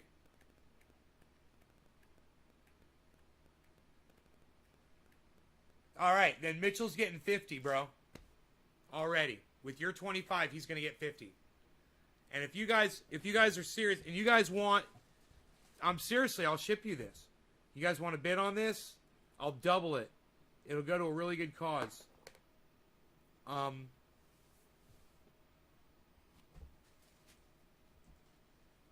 Mitchell's already getting $50. He wants to make it more. We got this beautiful thing auctioned up for you. You could, you know, maybe you. We'll put a bid down right now, people. Come on, let's go. 5 and a 15 quarter, 2 and a 15 quarter, 5. The bid standing at $25. That means $50. That's right, the big 5-0 is going to Mitchell. 3 and a 15 quarter, 2 and a 15 quarter, 5 and a 15 quarter, 5. I got 25 right now. Let's go, people. 3 and a 15 quarter, 2. Who's going to give me more than $25 for this wonderful offer? You get the first official NFT ever developed here at Nay's Garden. You also get 2 jars of triage oil worth at least $35, if not more. $30. We got 30 on the floor. You can send in cash order. We got $30 on the floor. $30 on the floor. Circle Garden Adventures. That's $60 to Mitchell now to get a new truck. 3 and a 15 quarter, 2 and a 15 quarter, 5. We're at 30. 3 and a 15 quarter, 5 and a 15 quarter, 10 and a 15 quarter, 2 and a 15 quarter, 5. Come on, people, let's go. This is for a very good cause. People on the floor, let's go. 3 and a 15 quarter, 2 and a 15 quarter, 5, 15 quarter, 10 and a 15 quarter, 5, 15 quarter, 2 and a 15 quarter, 5. Come on, people, let's go. 2 and a 15 quarter, 2 and a 15 quarter, 5. This is for Mitchell's truck, people. So he can get some water. He can get more water. Yeah, he can make less trips. 2 and a 15 quarter 10, 10 and a 15 quarter 5, 5 15 quarter 25, 5 and a 15 quarter 10, 10. Come on, people, let's go. We're at $30, folks. 3 and a 15 quarter 10, 10, 15 quarter 5, 5, 15 quarter 10, 10. Come on, people. 3 and a 15 quarter 2, 2, 15 quarter 5, 5, 5 and 15 quarter 10, 10, 15 quarter 5. Come on, people. 3 and 15 quarter 10, 10, 15 quarter 5, 5 and 15 quarter 10. Come on, people, let's go. It's for a good cause. You get this beard brush as seen multiple times on this show. You get 2 jars of triage oil. The beard can be de-haired or not de-haired on your call. Right now we got $30 down. 2 and a 15 quarter 2, 2 and a 15 quarter 5, 5. We got $30 down. Come on, 5 and a 15 quarter 2, 2 and a 15 quarter 10, 10 and a 15 quarter 10, 10 15 quarter 10, 10 15 quarter 5, 5, 15 quarter 2, 2, 15 quarter. Come on, people, let's go. 3 and a 15 quarter 10, 10 15 quarter 5, 5, 15 quarter 5, 5, 15 quarter 10, 10, 15 quarter 15, 5, 5 and 15 quarter 2, 2, 15 quarter 1, 1 and 15 quarter 3, 3 and 15 quarter 9, 9 and 15 quarter 44, 5, 5 and 15 quarter 10, 10. Come on, people, let's go. 3 and a 15 quarter 10, 10 15 quarter 5, 5. Come on, we got 5-0. That means Mitchell's getting $100 towards his truck, and it's Doc that's got it. $50. Right on, brother. All right. 2 and a 15 quarter 10, 10 and a 15 quarter 5, 5 and 15 quarter 15 quarter 2, 2 and 15 quarter 5, 5, 5 15 quarter 25, 5 15 quarter 10, 10 15 quarter 10, 10 15 quarter 5, 5 15 quarter 2. Now we see 35. Now we see 35. Oh, you said the big 50, and now you say 35. Why you can't just say the big 50 when we're bidding? Now you're saying 35? All right, 35. So we're at 35? All right, 35. 5 and a 15 quarter 35 is where we at. 3 and a 15 quarter little misunderstanding. 5 on the floor. 3 and a 15 quarter 2, 2 and a 35, folks. 3 and 15 quarter 5. $35. That's $70. $70 going to Mitchell for his truck. 2 and a 15 quarter 5, 5, 15 quarter 10, 10, 15 quarter 2, 2, 15 quarter 5, 5, 15 quarter 5, 5, 15 quarter 2, 2. We're at $35 for this beautiful brush, folks. The first NFT ever produced by Nay's Garden, as digitally backed up and tracked on this live stream. You can verify the reality of this beard brush right now. 5 and a 15 quarter 2, 2, 15 quarter 5, 5, 15 quarter 5, 5, 15 quarter 2, 2, 15 quarter 10, 10, 15 quarter 5, 5, 15 quarter 5, 5, 15 quarter 2, 2 and a 15 quarter 10, 10 and 15 quarter 22, 2 and a 15 quarter 10, 10, 15 quarter 5, 5, 15 quarter. Come on, folks. 35. 2 people bidding. We're at $35. That means $70 is going on over to our friend Mitchell. Save my life today. What's my life worth? 3 and 15 quarter 2, 2, 15 quarter 5, 5, 15 quarter 10, 10, 15 quarter 5, 5, 15. I'm going to double whatever it is you send me, folks. 3 and 15 quarter 10, 10, 15 quarter 5, 5, 15 quarter 5, 5, 15 quarter 10, 10, 15 quarter 10. You just like hearing me auctioneer, my friend. 3 and 15 quarter 10, 10, 15 quarter 5, 5, 15 quarter 1, 1, 15 quarter 2, 2, 15 quarter 3, 3 and 15 quarter 5, 5, 15 quarter 6, 6 and 15 quarter 5, 5 15 quarter 2, 2 and 15 quarter 10, 10, 15 quarter 5, 5 15 quarter 1. Come on, people, let's go. Trinity has the Arizona 15 quarter 2, 2 and 15 quarter 2, 2 and 15 quarter 5. Come on, people. What do we got here? We got $35. Oh, I was saying the big 5-0. We got 70 going to Mitchell, guys. $70. That's what this was worth. Now, before, I seem to remember Karen was offering bids, and now she's not offering bids anymore. What's wrong? Karen, why don't you put your money where your mouth is? 2 and a 15 quarter 5. We're just at a little bit here, Karen. You were offering a lot more. 2 and a, were you not serious? 3 and a 15 quarter 10, 10 and 15 quarter 5, 5 15 quarter 2. Come on, Karen, let's go. 3 and a 15 quarter 5, 5 15 quarter. Come on, Doc. Doc was at 35. 3 and 15 quarter 10, 10 15 quarter 5, 5 35 with Doc here. 3 and 15 quarter 10, 10 15 quarter 5, 5 50. He's going to have this brush. It's going to belong to him, and I'm going to spray lacquer that on there for him. If I got spray lacquer, and I'm pretty sure I do. If not, I can use some Fleck Feel in the entire Fleck Feel family of products with new Fleck Feel Clear. I don't know if you'd want me to Flex Seal Clear over this when I got Krylon spray, and I think I do. I'll check, and I'll just give it a couple of Krylons, man. I'll let it sit overnight. I'll ship it out to you by Monday. You will have this brush. You will be able to fuck with this brush, son. Enoch Y. Beaslin 420. Torres. Enoch bids 420 on the brush. $420, folks. 3 and a 15 quarter 5 5 and $420. This is worth $420 now. 3 15 quarter 10 10 15 quarter 5.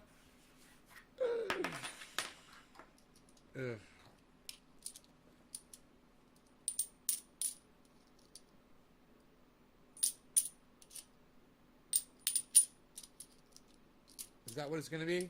We're going to stop the bidding at $35? You're telling me my NFT wasn't even worth more than the price of what these are normally. Come on, people. Come on, people.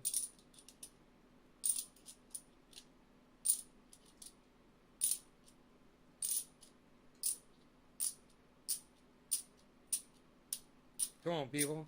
Come on, people. Let's go. Come on, people. 5 and a 15 quarter 2, 15 quarter 10, 10 and 15 quarter 5, 5 and a 15 trendy has dabbers 2. 3 and a 15 Nays Garden, 5 and a 15 10, 10 and 15 quarter 2 on Twitter. At Nays Garden on 15 quarter 5 and a 15 quarter 10.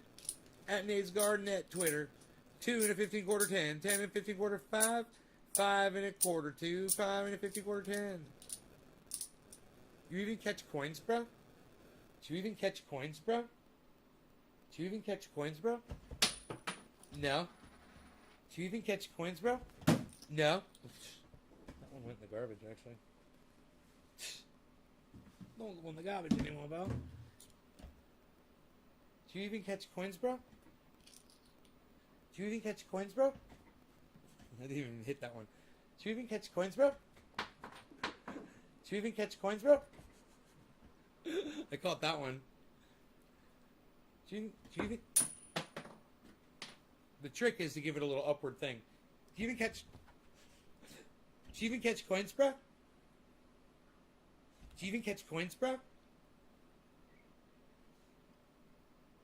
you even catch coins, bro?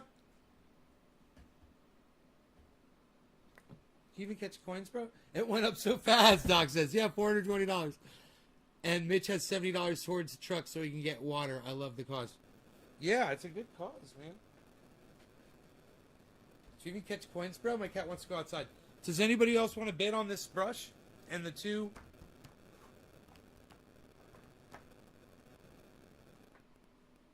No, well, you're getting these too. You're getting 2 jars of triage oil. That's worth $35. That's where the bid is.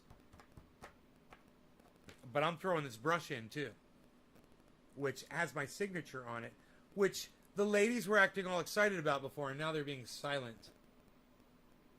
Funny, huh?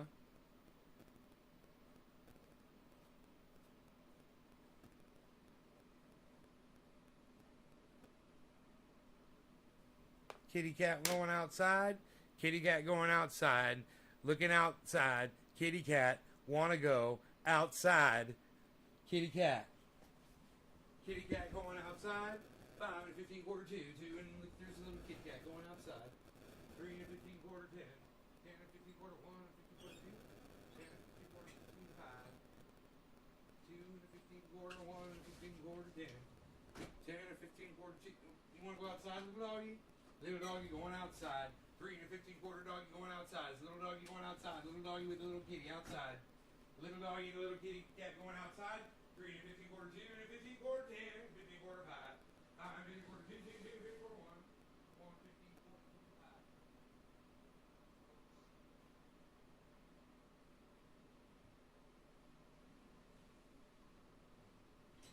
Fleck Deal and the entire Fleck Deal family of products. 2 and a 15 quarter 10 and a 15 quarter 1, 1 and a 15 quarter 10, 10 and a 15 quarter 2, 2 and a 10, 10 and a 15 5 and a 15 3 and a 15 2, 2 and a 15 quarter 1, 1 and a 15 5 and a 15 10. Here's new fans for my grow room.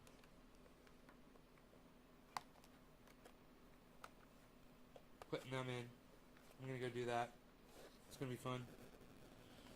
I got a couple of these, two of these. I hope my ankle's going to be okay, because I'm not going to stay off of it, and that's not good, man, but I got to go downstairs and shit. Oh, fuck. Now my dog wants to come back inside the house. 3 and a 15 quarter 2, 2. 2 and a 15 quarter 10, 10. Listen, the reason I haven't left, guys, is because there's been so many of you guys watching this video. I've never had numbers like this before. So I want to say thank you to all of you. Thank you so much for watching. I love you guys, and I'll be back, okay? It might not be at 7:10 tonight after this 4-hour fucking show, but 4-hour epic show. What, son? After I fucking twisted my ankle. I hope you guys enjoyed the story about my neighbor Mitchell. He's a fantastic man. I'm going to have him right here on the show soon for an interview, and you guys are going to love it. You're going to have a lot of fun. He keeps it real, man. And he's 73 years old, and he's a badass. So, I want to say thank you to Mitchell for saving my life. First and foremost right now. My neighbor saved my life today. I would have had a heart attack, I think. You know? Because I thought I was having a heart attack.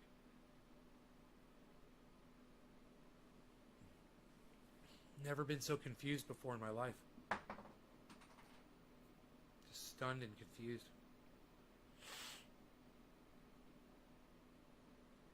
Yeah, I got ice right here. 2 and a 15, 10 and a 15 quarter 5, 5 and a 15 quarter 2.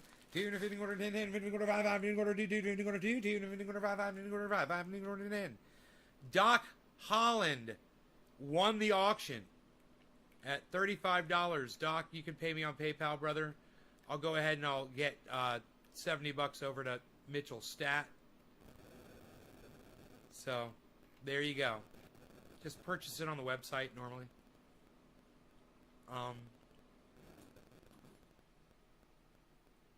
Yeah, I think that's the best thing to do.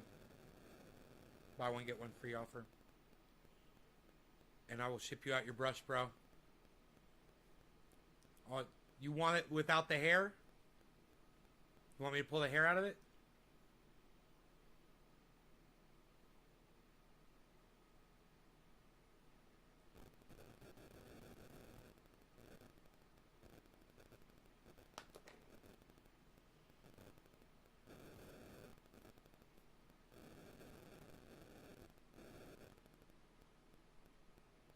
It will pop.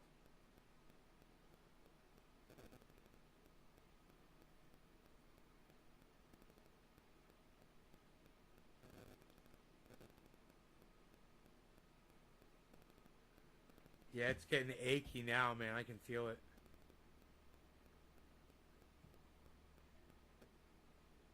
You were gonna say 40?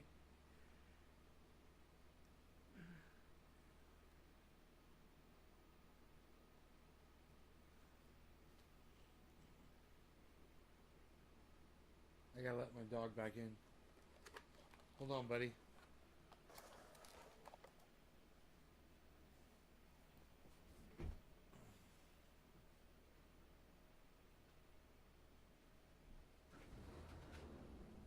Coming in?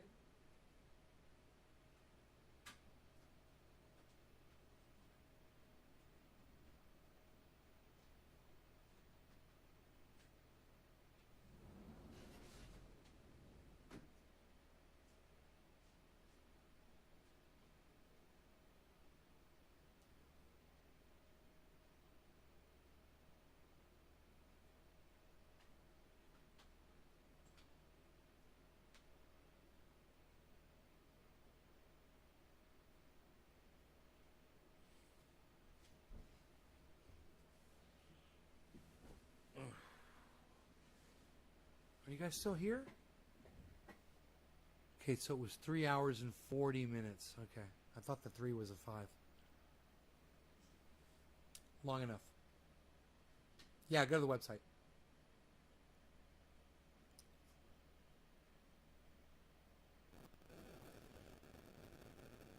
If you want to donate money to the cause, you can always just go to the website and send money via PayPal to me, and I'll send it to Mitchell.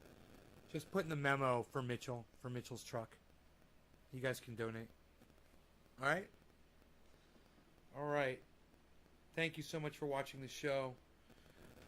Go back if you missed the beginning of the show. You want to hear the story about what happened with my panic attack and all that, well, with the anxiety attack. Hear a conversation with my sister and I if you didn't hear it. And a conversation with Mitchell, who called in too to the show. Isn't that crazy? Yeah, go ahead and watch it again, you know, if you want to watch it. You guys, I love you guys. Thanks so much. And remember, we just had Ron PLACONE on two days ago. You can go watch that show. Savage Joy Marie was yesterday. Go watch that show.